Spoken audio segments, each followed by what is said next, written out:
ورحمة الله وبركاته. الحمد لله نحمده ونستعينه ونستغفره ونؤمن به ونتوكل عليه ونعوذ بالله من شرور أنفسنا ومن سيئات أعمالنا. من يهده الله فلا مضل له ومن يضلله فلا هادي له.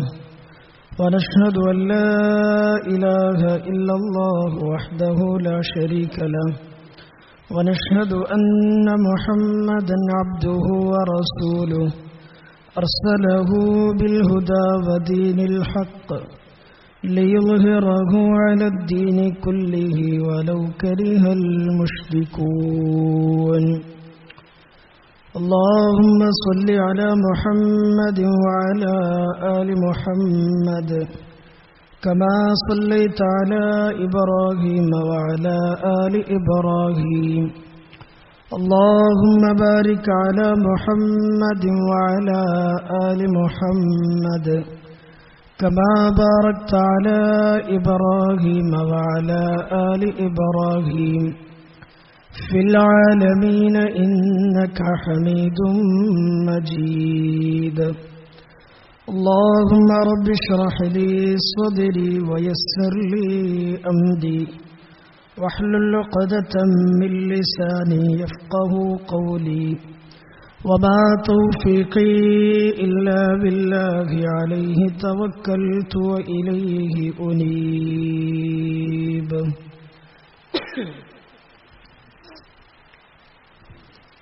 പ്രിയമുള്ള മുഅ്മിനീങ്ങളെ, സഹോദരങ്ങളെ, സഹോദരിമാരെ, അല്ലാഹു സുബ്ഹാനഹു വ തആല നമ്മുടെ ഈ ഒരുമിച്ച് കൂടെല്ലാം ഖബൂലാക്കുമാറാകട്ടെ.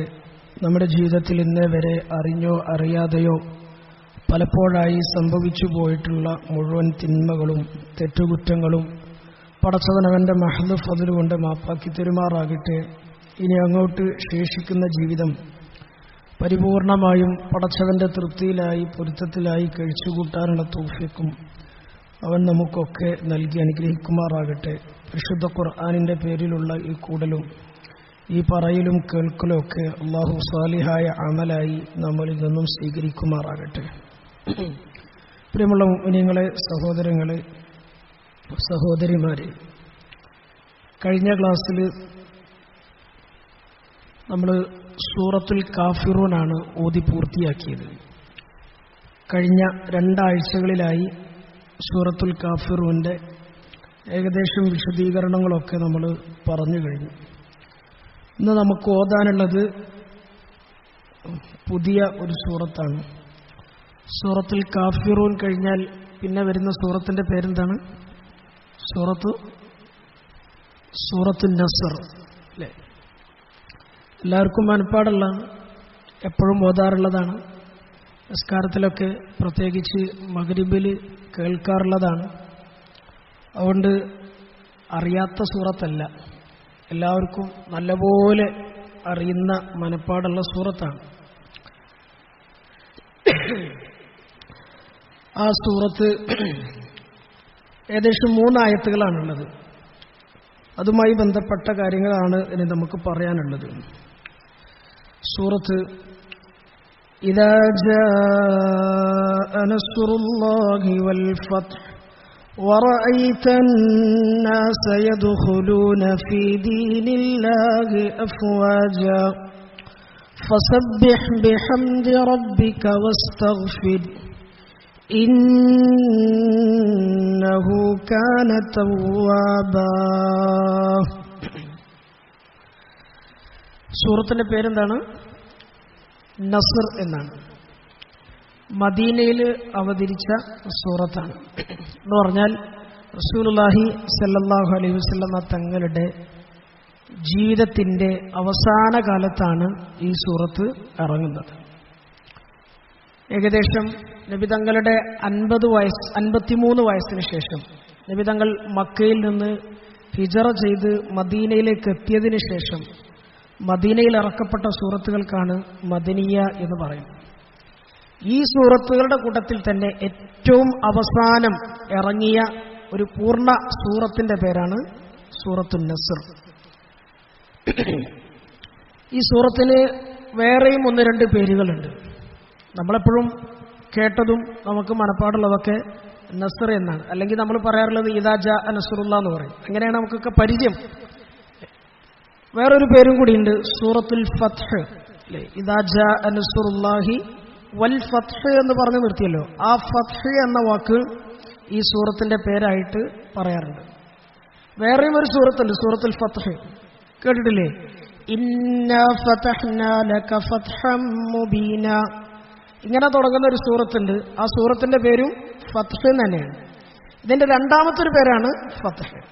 പിന്നെ മൂന്നാമതൊരു പേരുണ്ട്, സൂറത്തു തൗദീഅ എന്ന് പറയും. സൂറത്തു തൗദീഅ, ഇത് തീരെ നമ്മൾ കേൾക്കാൻ സാധ്യതയില്ലാത്ത, അല്ലെങ്കിൽ ഈ സൂറത്തിലൊന്നും അങ്ങനത്തെ ഒരു വാക്ക് പ്രയോഗിച്ചിട്ടില്ലാത്ത ഒന്നാണ്.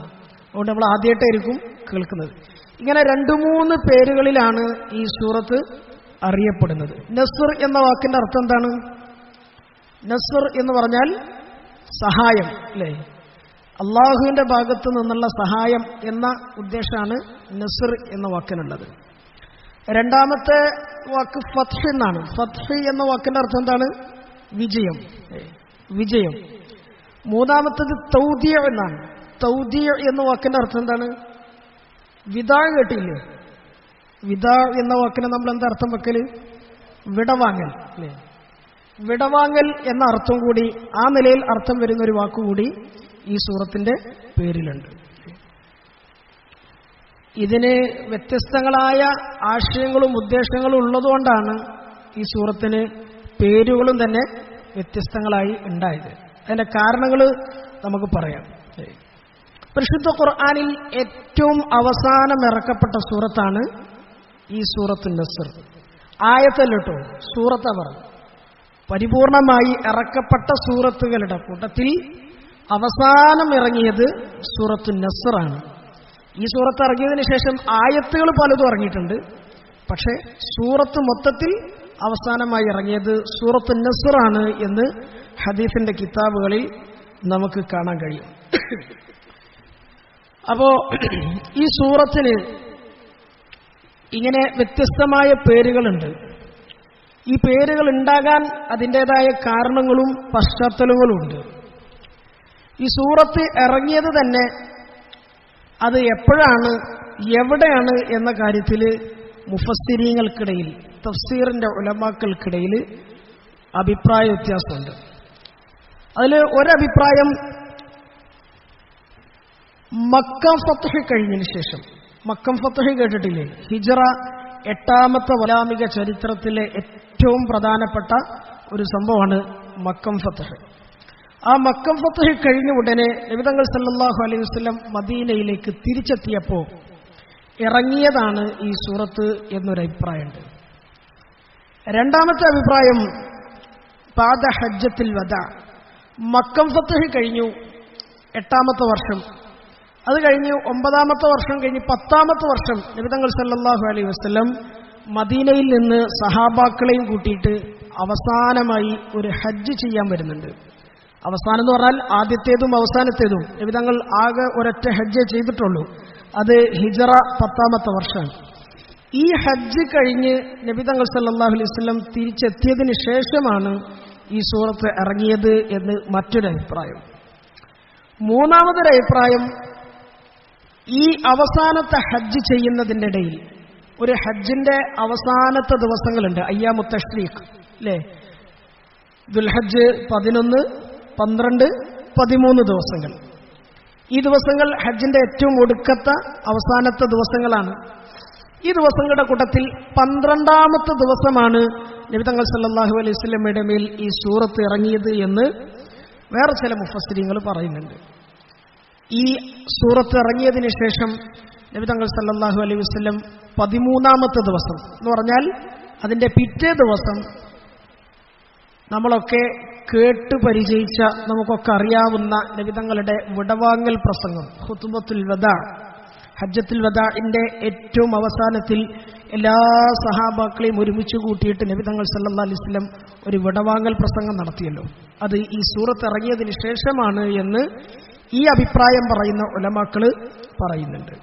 വേറെയും ചില അഭിപ്രായങ്ങളുണ്ട്. ഖൈബർ യുദ്ധം എന്ന് പറഞ്ഞാൽ മദീനയുടെ പരിസരത്ത് നടന്ന ഒരു യുദ്ധമാണ് ഖൈബർ. യഹൂദന്മാർക്കെതിരെ ജൂതന്മാർക്കെതിരെ നടന്ന യുദ്ധം. ആ യുദ്ധം കഴിഞ്ഞതിന് ശേഷമാണ് ഈ സൂറത്ത് ഇറങ്ങിയത് എന്നൊക്കെ അഭിപ്രായം. ഇങ്ങനെ വ്യത്യസ്തങ്ങളായ അഭിപ്രായങ്ങളുണ്ട് ഈ സൂറത്ത് എപ്പോഴാണ് എവിടെയാണ് ഇറങ്ങിയത് എന്ന കാര്യത്തിൽ. മൊത്തത്തിൽ നമുക്ക് പറയാം മദീനയിലാണ് ഈ സൂറത്ത് ഇറങ്ങിയത്. അപ്പൊ ഇതിന്റെ ആയത്തിന്റെ അർത്ഥം നമുക്കൊന്ന് ആദ്യം പറയാം. ഒന്നാമത്തെ ആയത്ത് ഇദാ ജാഅ നസ്റുല്ലാഹി വൽ ഫത്ഹ്. എന്താർത്ഥം? ഇദാ ജാഅ നസ്റുല്ലാഹി, അല്ലാഹുവിന്റെ ഭാഗത്തു നിന്നുള്ള സഹായം വന്നെത്തിയാൽ, വൽ ഫത്ഹ്, വിജയവും വന്നെത്തിയാൽ. അല്ലാഹുവിന്റെ ഭാഗത്തു നിന്നുള്ള സഹായവും വിജയവും വന്നെത്തിയാൽ വറഅയ്ത അന്നാസ യദ്ഖുലൂന ഫീ ദീനില്ലാഹി അഫ്വാജ, ജനങ്ങളെ ഒന്നടങ്കം കൂട്ടം കൂട്ടമായി അല്ലാഹുവിന്റെ ദീനിലേക്ക്, ഇസ്ലാമിലേക്ക് പ്രവേശിക്കുന്ന ആ കാഴ്ച താങ്കൾ കാണുകയും ചെയ്താൽ. മനസ്സിലായോ? അല്ലാഹുവിന്റെ സഹായവും അല്ലാഹുവിന്റെ ഭാഗത്തു നിന്നുള്ള വിജയവും വന്നെത്തിയാൽ, അതുപോലെ ജനങ്ങളൊക്കെ കൂട്ടം കൂട്ടമായി അല്ലാഹുവിന്റെ ദീനിലേക്ക് പ്രവേശിക്കുന്ന ആ അതിസുന്ദരമായ കാഴ്ച താങ്കൾ കാണുകയും ചെയ്താൽ. ഇതാരോടാ പറയുന്നത്? താങ്കൾ എന്ന് പറയുമ്പോൾ ആരാണ്? നബിതങ്ങൾ സല്ലല്ലാഹു അലൈഹി വസല്ലമയാണ്. നബിതങ്ങളോടാണ് അല്ലാഹു പറയുന്നത്. അങ്ങനെ ഒരു കാഴ്ച താങ്കൾ കാണുകയും ചെയ്താൽ ഫസബ്ബിഹ് ബിഹംദി റബ്ബിക വസ്തഗ്ഫിർ ഇന്നഹു കാന തവ്വാബാ. ഫസബ്ബിഹ് ബിഹംദി റബ്ബിക, താങ്കളുടെ റബ്ബിനെ സ്തുതിക്കുന്നതോടൊപ്പം താങ്കൾ പ്രകീർത്തിക്കണം, താങ്കളുടെ റബ്ബിനെ പ്രകീർത്തിച്ചുകൊണ്ടിരിക്കണം. വസ്തഗ്ഫിർ, ആ അല്ലാഹുവിനോട് പാപമോചനത്തെ തേടുകയും ചെയ്യണം. ഇന്നഹു കാന തവ്വാബ, തീർച്ചയായും അല്ലാഹു പശ്ചാത്തപിക്കുന്നവരുടെ പശ്ചാത്താപത്തെ അങ്ങേയറ്റം സ്വീകരിക്കുന്നവനാണ്. ഇതാണ് ഈ 3 ആയത്തുകളുടെ ബാഹ്യമായ വാക്കർത്ഥം. മനസ്സിലായോ? ഇദാ ജാഅ നസ്റുല്ലാഹി വൽ ഫത്ഹ്, അല്ലാഹുവിന്റെ ഭാഗത്തു നിന്നുള്ള സഹായവും വിജയവും വന്നെത്തിയാൽ. വറഅയ്ത അന്നാസ യദ്ഖുലൂന ഫീ ദീനില്ലാഹി അഫ്വാജ, മനുഷ്യർ ഒന്നടങ്കം, ജനങ്ങൾ കൂട്ടം കൂട്ടമായി അല്ലാഹുവിന്റെ ദീനിലേക്ക് പ്രവേശിക്കുന്ന കാഴ്ച താങ്കൾ കാണുകയും ചെയ്താൽ ഫസബ്ബിഹ് ബിഹംദി റബ്ബിക്, താങ്കൾ റബ്ബിനെ സ്തുതിക്കണം, പ്രകീർത്തിക്കണം. വസ്തഗ്ഫിർ, ആ അല്ലാഹുവിലേക്ക് പാപമോചനം തേടി പശ്ചാത്തപിച്ചു മടങ്ങുകയും ചെയ്യണം. ഇന്നഹു കാന തവ്വാബ, തീർച്ചയായും അല്ലാഹു പശ്ചാത്തപിക്കുന്ന അടിമകളുടെ പശ്ചാത്താപത്തെ വളരെയധികം അങ്ങേയറ്റം എല്ലാ നിലയിലും സ്വീകരിക്കുന്നവനാണ്. ഇനി ഇതിന്റെ വിശദീകരണത്തിലേക്ക് കടന്നാൽ, ഒരുപക്ഷെ ഭാഗ്യമായി ഇതിന്റെ അർത്ഥം പറയുമ്പോൾ ഇതിന്റെ ശരിയായ ഉദ്ദേശം നമുക്ക് മനസ്സിലായിക്കൊള്ളുന്നില്ല. അല്ലാഹു ഈ സൂറത്ത് ഇറക്കിയതിന്റെ പിന്നിൽ വലിയൊരു ഉദ്ദേശമുണ്ട്, വലിയൊരു ലക്ഷ്യമുണ്ട്. ഇത് ഇറക്കപ്പെട്ട സമയത്ത് സഹാബാക്കളിൽ പലർക്കും മനസ്സിലായിട്ടില്ല. സഹാബാക്കൾക്ക് തന്നെ മനസ്സിലാകാത്തൊരവസ്ഥ ഉണ്ടായിരുന്നു. സാധാരണ സഹാബാക്കൾക്കൊക്കെ ഒരു ആയത്ത് ഇറങ്ങിയാൽ അതിന് ഉദ്ദേശം എന്താണ്, ഒരു സൂറത്ത് ഇറങ്ങിയാൽ എന്തുദ്ദേശത്തിലാണ്, എന്ത് ലക്ഷ്യത്തിലാണ് ഈ സൂറത്ത് അല്ലാഹു ഇറക്കിയത് എന്നൊക്കെ പെട്ടെന്ന് പിടുത്തം കിട്ടുമായിരുന്നു. പക്ഷേ ഈ സൂറത്ത് വളരെ ലളിതമാണ്. എത്ര ആയത്തുള്ളൂ? 3 ആയത്തുള്ളൂ. നമ്മൾ പോലെ സഹാബാക്കളും അന്ന് കേട്ട് ശീലിച്ച് പഠിച്ച് മനപ്പാടാക്കിയ, അല്ലെങ്കിൽ മനപ്പാടാക്കാൻ കഴിയുന്ന ഒരു സൂറത്താണ്.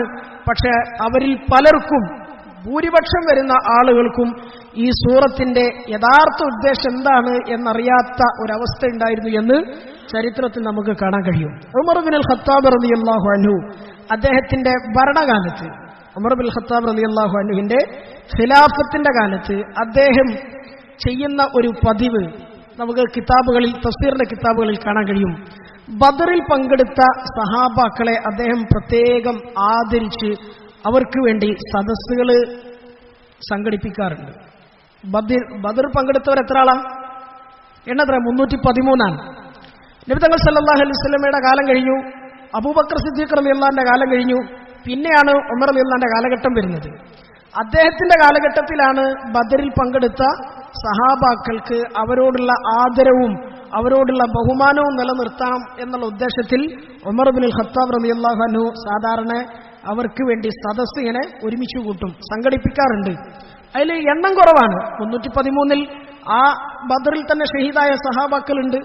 അതല്ലെങ്കിൽ അതിനുശേഷം നബി തങ്ങളുടെ കാലത്തോ അല്ലെങ്കിൽ അബൂബക്കർ സിദ്ദീഖ് റളിയല്ലാഹു അൻഹുവിന്റെ കാലത്തോ മരണപ്പെട്ട വഫാത്തായി പോയ സഹാബാക്കളുണ്ട്. അപ്പൊ എണ്ണത്തിൽ കുറവാണ്. എങ്കിലും ഇങ്ങനെ അവർക്ക് വേണ്ടി പ്രത്യേകം സൽക്കാരം പോലെ അവർക്ക് വേണ്ടി സദസ്സുകൾ കൂട്ടും. പക്ഷെ ആ കൂട്ടത്തിൽ അദ്ദേഹത്തിന്റെ ഒരു പതിവ്, അബ്ദുല്ലാഹിബ്നു അബ്ബാസ് റളിയല്ലാഹു അൻഹുവിനെ അദ്ദേഹം ആ കൂട്ടത്തിലേക്ക് പ്രത്യേകം ക്ഷണിക്കുമായിരുന്നു. അബ്ദുല്ലാഹിബ്നു അബ്ബാസ് എന്ന് പറഞ്ഞാൽ അബ്ബാസ് റളിയല്ലാഹു അൻഹുവിന്റെ മകനാണ് അബ്ദുള്ള. അദ്ദേഹം ബദറിൽ പങ്കെടുത്തിട്ടുണ്ടോ? ഇല്ല. ബദർ യുദ്ധം നടക്കുമ്പോൾ വളരെ ചെറിയ പ്രായമാണ് അബ്ദുല്ലാഹിബ്നു അബ്ബാസ് റളിയല്ലാഹു അൻഹുവിന്. എന്നാൽ ഒരു യുദ്ധത്തിന് പോകാനുള്ള വളർച്ചയോ പ്രായമോ ഒന്നും എത്തിയിട്ടില്ല. ഉമർ ഇബ്നുൽ ഖത്താബ് റളിയല്ലാഹു അൻഹു സദസ്സ് സംഘടിപ്പിക്കുന്ന ആർക്ക് വേണ്ടിയിട്ടാണ്? ബദറിൽ പങ്കെടുത്ത സഹാബാക്കൾക്ക് വേണ്ടിയിട്ടാണ്. ആകെ പുറത്തുനിന്ന് ബദറിൽ പങ്കെടുത്ത ഒരാളുണ്ടെങ്കിൽ അതാരേ ഉള്ളൂ? അബ്ദുല്ലാഹിബ്നു അബ്ബാസ് റളിയല്ലാഹു അൻഹു. മാത്രമല്ല, ഈ ബദറിൽ പങ്കെടുത്ത സഹാബാക്കളുടെ പ്രായവും പക്വതയും അവരുടെ അനുഭവ സമ്പത്തൊക്കെ വെച്ച് നോക്കുമ്പോൾ അവരുടെ കൂട്ടത്തിൽ ഇരുത്താൻ പറ്റിയ ഒരാളല്ല ആര്? അബ്ദുല്ലാഹിബ്നു അബ്ബാസ് റളിയല്ലാഹു അൻഹു. അന്ന് അദ്ദേഹത്തിന് കേവലം 20 വയസ്സുള്ളൂ എന്ന് ചരിത്രത്തിൽ കാണാൻ കഴിയും. അപ്പോ സ്വാഭാവികമായിട്ടും കാരണവന്മാരായ മഹാന്മാരായ സഹാബാക്കളിൽ പലർക്കും എന്തോ ഒരു അനൗചിത്യം എന്ന് പറഞ്ഞാൽ, നമ്മുടെ കൂട്ടത്തിൽ ഇത്ര ചെറുപ്പക്കാരനായ ഒരു സഹാബിനെ പ്രത്യേകം വിളിച്ചിരുത്തേണ്ടല്ലോ ആവശ്യമുണ്ടോ? ഇതിപ്പോ നമുക്ക് മാത്രമുള്ള പ്രത്യേക സദസ്സല്ലേ? അപ്പൊ അതിന്റെ കൂട്ടത്തിലേക്ക് ഇത്ര ചെറുപ്പത്തിലുള്ള ഒരു യുവ സഹാബിയെ വിളിച്ച് ഇങ്ങനെ പ്രത്യേകം ആദരിക്കേണ്ട വല്ല ആവശ്യമുണ്ടോ? എന്തിനാണ് ഉമർ റളിയല്ലാഹു അൻഹു ഇങ്ങനെ ചെയ്യണത് എന്ന നിലയിൽ അവർക്കിടയിൽ ഒരു ചർച്ച വന്നു. അങ്ങോട്ടും ഇങ്ങോട്ടും സംസാരം ഉണ്ടായി. ഉമർ റളിയല്ലാഹു അൻഹു ഇത് കേട്ടു. അദ്ദേഹത്തിന് സംഗതി മനസ്സിലായി. ഉമർ ഇബ്നുൽ ഖത്താബ് റളിയല്ലാഹു അൻഹു ഈ സഹാബിയെ അബ്ദുല്ലാഹിബ്നു അബ്ബാസ് റളിയല്ലാഹു അൻഹുവിനെ എന്തിനാണ് സദസ്സിലേക്ക് വിളിച്ചിരുത്തി പ്രത്യേകം ആദരിക്കുന്നത്, ബഹുമാനിക്കുന്നത് എന്നതിന്റെ ഉദ്ദേശം മനസ്സിലാക്കി കൊടുക്കാൻ വേണ്ടി ഒരു ദിവസം ഇങ്ങനെ സദസ്സ് സംഘടിപ്പിച്ചപ്പോ അദ്ദേഹം പ്രത്യേകം എന്നും ക്ഷണിക്കുന്നതിനേക്കാൾ കൂടുതൽ ഒന്നുകൂടി ബഹുമാനത്തോടുകൂടി അബ്ദുല്ലാഹിബ്നു അബ്ബാസ് റളിയല്ലാഹു അൻഹുവിനെ വിളിപ്പിച്ചു. അബ്ദുല്ലാഹിബ്നു അബ്ബാസ് റളിയല്ലാഹു അൻഹു പറയാണ്, ഉമർ റളിയല്ലാഹു അൻഹു ആ ക്ഷണം കേട്ടപ്പോൾ തന്നെ എനിക്ക് സംഗതി മനസ്സിലായി, എന്തോ ആ സദസ്സിൽ എന്നെ പറ്റി ചർച്ച നടന്നിട്ട്, അതുകൊണ്ട് ആ കാര്യത്തിൽ ഒരു തീരുമാനം എടുക്കാൻ വേണ്ടിയിട്ടാണ് എന്നെ പ്രത്യേകം ക്ഷണിക്കുന്നത്. അദ്ദേഹം പോയി ആ സദസ്സിൽ പങ്കെടുത്തു. ഉമർ ഇബ്നുൽ ഖത്താബ് റളിയല്ലാഹു അൻഹു സദസ്സ് നടന്നുകൊണ്ടിരിക്കുമ്പോൾ അതിന്റെ ഇടക്ക് സൂറത്ത് നസ്ർ എന്ന് പറഞ്ഞാൽ നമ്മളിപ്പോ ഓതിയ സൂറത്തുണ്ടല്ലോ, നീട്ടി ഓതി. ഇദാ ജാഅ നസ്റുല്ലാഹി വൽ ഫത്ത്. സഹാബാക്കൾക്ക് അർത്ഥം പറഞ്ഞു കൊടുക്കേണ്ട ആവശ്യമില്ല. പ്രത്യേകിച്ച് ബദറിൽ പങ്കെടുത്ത മഹാന്മാരായ സഹാബാക്കളാണ്, അവർക്ക് അർത്ഥം മനസ്സിലാവും. വറഅയ്ത അന്നാസ യദ്ഖുലൂന ഫീ ദീനില്ലാഹി അഫ്വാജാ. മൂന്നാമത് ഫസബ്ബിഹ് ബിഹംദി റബ്ബിക വസ്തഗ്ഫിർ ഇന്നഹു കാന തവ്വാബാ. മൂന്നായത്ത് ഓതി. ഓതിനുശേഷം ഉമർ ഇബ്നുൽ ഖത്താബ് റളിയല്ലാഹു അൻഹു അവിടെ ഇരിക്കുന്ന ആ ബദറിൽ പങ്കെടുത്ത മഹാന്മാരായ സഹാബാക്കളിൽ ഓരോരുത്തരോടും ആ സൂറത്തിന്റെ യഥാർത്ഥ ഉദ്ദേശത്തെപ്പറ്റി, എന്തിനാണ് അള്ളാഹു ഈ 3 ആയത്തുകൾ ഇറക്കിയത്, ആ ഇറക്കിയതിന്റെ പിന്നിലുള്ള ലക്ഷ്യം എന്താണ് എന്ന് പറഞ്ഞു തരാവോ എന്ന് ഓരോരുത്തരോടും ചോദിച്ചു. പലരും പല അഭിപ്രായക്കാരായി. ഓരോരുത്തരും ബാഹ്യമായ നിലയിൽ മനസ്സിലാക്കിയതിനനുസരിച്ച് അതിന്റെ ഉദ്ദേശം വിശദീകരിച്ചു. ചില ആൾക്കാർ പറഞ്ഞു, ചില സഹാബാക്കൾ പറഞ്ഞു, അള്ളാഹുവിന്റെ ഭാഗത്തു നിന്നുള്ള വലിയ സഹായവും ഇസ്ലാമിന്റെ വിജയമൊക്കെ വരാനിരിക്കുന്നുണ്ട് എന്ന സന്തോഷവാർത്ത അറിയിക്കാനാണ് അള്ളാഹു ഈ സൂറത്ത് ഇറക്കിയത്. അങ്ങനെ തന്നെയല്ല നമുക്ക് മനസ്സിലാവുക. ആദ്യത്തെ ആയത്ത് ഇറങ്ങുമ്പോൾ തന്നെ അല്ലെങ്കിൽ ഓതുമ്പോൾ തന്നെ അങ്ങനെയാണ് നമുക്ക് മനസ്സിൽ വരിക. ചില സഹാബാക്കൾ പറഞ്ഞു, അള്ളാഹുവിന്റെ ഭാഗത്തു നിന്ന് എന്തനുഗ്രഹം കിട്ടിയാലും, അള്ളാഹുവിന്റെ ഭാഗത്തുനിന്ന് ഏത് നിലയിൽ സഹായം കിട്ടിയാലും അതിന്റെ പ്രത്യുപകാരം എന്ന നിലയിൽ അള്ളാഹുവിന് നന്ദി കാണിക്കണം, അള്ളാഹുവിനെ സ്തുതിക്കണം, അള്ളാഹുവിനെ പ്രകീർത്തിക്കണം, അള്ളാഹുവിലേക്ക് പശ്ചാത്തപിച്ചു മടങ്ങണം. ഇതൊക്കെയാണ് ഈ സൂറത്തിന്റെ ഉദ്ദേശം എന്ന് വേറെ ചില സഹാബാക്കൾ പറഞ്ഞു. ഏകദേശം എല്ലാ സഹാബാക്കളും അഭിപ്രായം പറഞ്ഞു കഴിഞ്ഞു. അവസാനം അബ്ദുല്ലാഹിബ്നു അബ്ബാസ് റളിയല്ലാഹു അൻഹുവിന്റെ നേരെ ഉമർ ഇബ്നുൽ ഖത്താബ് റളിയല്ലാഹു അൻഹു തിരിഞ്ഞുകൊണ്ട് ചോദിച്ചു, അല്ലയോ അബ്ദുള്ള, ഈ സൂറത്തിനെ പറ്റി എന്താ നിങ്ങളുടെ അഭിപ്രായം? ഈ സൂറത്ത് ഇറക്കിയതിന്റെ പിന്നിലുള്ള യഥാർത്ഥ ഉദ്ദേശം എന്താണ്? അബ്ദുല്ലാഹിബ്നു അബ്ബാസ് റളിയല്ലാഹു അൻഹു പറഞ്ഞു, ഈ പറഞ്ഞ സഹാബാക്കളൊന്നും ഈ സൂറത്തിന്റെ യഥാർത്ഥമായ ഉദ്ദേശത്തെ മനസ്സിലാക്കാൻ കഴിയാത്തവരാണ്. ഈ സൂറത്ത് അല്ലാഹു ഇറക്കിയത് അല്ലാഹുവിന്റെ റസൂൽ സല്ലല്ലാഹു അലൈഹി വസല്ലമ തങ്ങളോട് തങ്ങളുടെ വഫാത്തിനെ പ്രതീക്ഷിച്ചിരിക്കാൻ വേണ്ടിയുള്ള ഒരു ഉണർത്തലാണ്. ഒരിക്കൽ പോലും അല്ലെങ്കിൽ ഒരു നിലയിലും ഈ സൂറത്തിൽ നബി തങ്ങളുടെ വഫാത്തിനെ പറ്റി ചർച്ചയില്ല, അല്ലെങ്കിൽ ആ നിലയിൽ ഒരുങ്ങണം എന്ന നിലയിലുള്ള സൂചനകളില്ല, കൽപ്പനകളില്ല. പക്ഷെ അബ്ദുല്ലാഹ് ബിൻ അബ്ബാസ് റളിയല്ലാഹു അൻഹു പറഞ്ഞു, ഇത് അല്ലാഹുവിന്റെ റസൂൽ സല്ലല്ലാഹു അലൈഹി വസല്ലമ തങ്ങളുടെ മുബാറക്കായ ജീവിതം അത് അവസാനിക്കാറായിട്ടുണ്ട്, തങ്ങളുടെ വഫാത്തിന്റെ സമയം അടുത്തിരിക്കുന്നു എന്ന് അല്ലാഹു പ്രത്യേകമായ നിലയിൽ അല്ലാഹുവിന്റെ റസൂലിനെ വിളിച്ച് സൂചന കൊടുക്കുകയാണ്. സഹാബാക്കളൊക്കെ ഇത് കേട്ടിങ്ങനെ അന്തം വിട്ടു, അത്ഭുതം കൂറി. ഉമർ ബിൻ അൽ ഖത്താബ് റളിയല്ലാഹു അൻഹു പറഞ്ഞു, ഇതാ അബ്ദുള്ള പറഞ്ഞതാണ് ഈ സൂറത്തിന്റെ യഥാർത്ഥ ഉദ്ദേശം. സഹാബാക്കൾക്കൊക്കെ മനസ്സിലായി എന്തുകൊണ്ടാണ് ഇത്ര ചെറുപ്പക്കാരനായ ഈ സഹാബിയെ ഇങ്ങനെ ആദരിച്ചും ബഹുമാനിച്ചും ഞങ്ങളുടെ കൂട്ടത്തിലെ ഒരു വലിയ ആളായിട്ട് ഉമർ ബിൻ അൽ ഖത്താബ് റളിയല്ലാഹു അൻഹു ഇത്രയും കാലം കൊണ്ടു നടന്നിരുന്നത് എന്ന് അവർക്ക് ശരിയായ നിലയിൽ മനസ്സിലാക്കി. അല്ലാഹു സുബ്ഹാനഹു വ തആല ഈ സൂറത്ത് ഇറക്കിയതിന്റെ പിന്നിലെ പ്രധാനപ്പെട്ട ഉദ്ദേശം എന്താണ്? നബിയെ സല്ലല്ലാഹു അലൈഹി വസല്ലം 23 വർഷക്കാലത്തെ ത്യാഗവും വേദനയും ആ നിലയിലുള്ള പീഡനങ്ങളും സങ്കടങ്ങളും ഒക്കെ തീർന്നു. അള്ളാഹുവിന്റെ ഭാഗത്തു നിന്നുള്ള വിജയത്തിന്റെ സഹായത്തിന്റെ വാഗ്ദാനം വന്നെത്തി. അതുകൊണ്ട് നബിയെ ഫസബ്ബിഹ് ബിഹംദി റബ്ബിക എന്ന് പറഞ്ഞാൽ നിങ്ങളുടെ ജീവിതം തീർന്നിട്ടോ എന്നാണ്. നിങ്ങളുടെ ജീവിതം കഴിയാറായി, അവസാനിക്കാറായി. ഇനി റബ്ബിലേക്ക് അള്ളാഹുവിലേക്ക് ആത്മാർത്ഥമായി ജീവിതത്തെ തിരിച്ചുവിടിൻ, എന്നിലേക്കടുക്കിൻ. ഇനി എന്നിലേക്കുള്ള തിരിച്ചുവരവിന്റെ സമയമായിട്ടുണ്ട് കേട്ടോ എന്നാണ് അള്ളാഹു ഈ സൂറത്തിലൂടെ നബി തങ്ങൾ സല്ലല്ലാഹു അലൈഹി വസല്ലമയെ ഓർമ്മപ്പെടുത്തുന്നത്. നമ്മളൊന്നും ഈ നിലയിൽ ഈ സൂറത്തിനെ ഒരു പക്ഷേ ചിന്തിച്ചിട്ടുണ്ടാവില്ല, അല്ലെങ്കിൽ ഈ സൂറത്തിന്റെ ആശയം അല്ലെങ്കിൽ ഉദ്ദേശം ഇങ്ങനെയാണെന്ന് മനസ്സിലാക്കിയിട്ടുണ്ടാവില്ല. സഹാബാക്കൾക്ക് തന്നെ മനസ്സിലാകാത്ത അവസ്ഥകളുണ്ടായിരുന്നു. നബി തങ്ങൾ സല്ലല്ലാഹു അലൈഹി വസല്ലം ഈ സൂറത്ത് ഇറങ്ങിയപ്പോ മകൾ ഫാത്തിമ റളിയല്ലാഹു അൻഹയെ വിളിച്ചിട്ട് അവരുടെ ചെവിയിൽ 1-2 സ്വകാര്യങ്ങൾ അവരുടെ ചെവിയിൽ മന്ത്രിച്ചു. ചരിത്രത്തിൽ നമുക്ക് കാണാൻ കഴിയും, നബി തങ്ങൾ സല്ലല്ലാഹു അലൈഹി വസല്ലം അടുത്ത് വിളിച്ച് മകളോട് സ്വകാര്യം പറഞ്ഞു. ഫാത്തിമ റളിയല്ലാഹു അൻഹ പൊട്ടിക്കരഞ്ഞു. സ്വകാര്യം കേട്ടിട്ട് പൊട്ടിക്കരഞ്ഞു. കുറച്ച് കഴിഞ്ഞപ്പോ നബി തങ്ങൾ വീണ്ടും സ്വകാര്യം പറഞ്ഞു. ആ സ്വകാര്യം പറഞ്ഞു കഴിഞ്ഞപ്പോ ഫാത്തിമ റളിയല്ലാഹു അൻഹ വല്ലാതെ പുഞ്ചിരിച്ചു. സഹാബാക്കൾക്കൊന്നും സംഗതി മനസ്സിലായില്ല. ആദ്യം പൊട്ടിക്കരഞ്ഞു, രണ്ടാമത് സ്വകാര്യം പറഞ്ഞപ്പോ പുഞ്ചിരിച്ചു. ഇത് കഴിഞ്ഞു. ഫാത്തിമ റളിയല്ലാഹു അൻഹയോട് സഹാബാക്കള് നബി തങ്ങൾ പറഞ്ഞ രഹസ്യത്തെപ്പറ്റി, നബി തങ്ങൾ പറഞ്ഞ ആ കാര്യത്തെപ്പറ്റി ചോദിച്ചപ്പോ അവരിങ്ങനെ പറഞ്ഞു, എന്റെ പ്രിയപ്പെട്ട വാപ്പ റസൂൽ സല്ലല്ലാഹു അലൈഹി വസല്ലം ഈ സൂറത്ത് എനിക്ക് ഓതി തന്നിട്ട്, എന്നെ ഓതിക്കേൽപ്പിച്ചിട്ട് എന്നോട് ആദ്യം പറഞ്ഞ സ്വകാര്യം രഹസ്യം, മോളെ എന്റെ വഫാത്തിന്റെ സമയം അടുത്തിട്ടുണ്ട് കേട്ടോ എന്നാണ്. എന്റെ വാപ്പയുടെ വഫാത്തിന്റെ വർത്തമാനം കേട്ടപ്പോ അത് താങ്ങാൻ കഴിയാത്തൊരവസ്ഥ വന്നപ്പോ ഞാൻ പൊട്ടിക്കരഞ്ഞതാണ്, സങ്കടം കൊണ്ട് ഞാൻ കരഞ്ഞു പോയതാണ്. അതിനുശേഷം ഞാൻ ചിരിച്ചു. എന്തിനാ ഞാൻ ചിരിച്ചത്?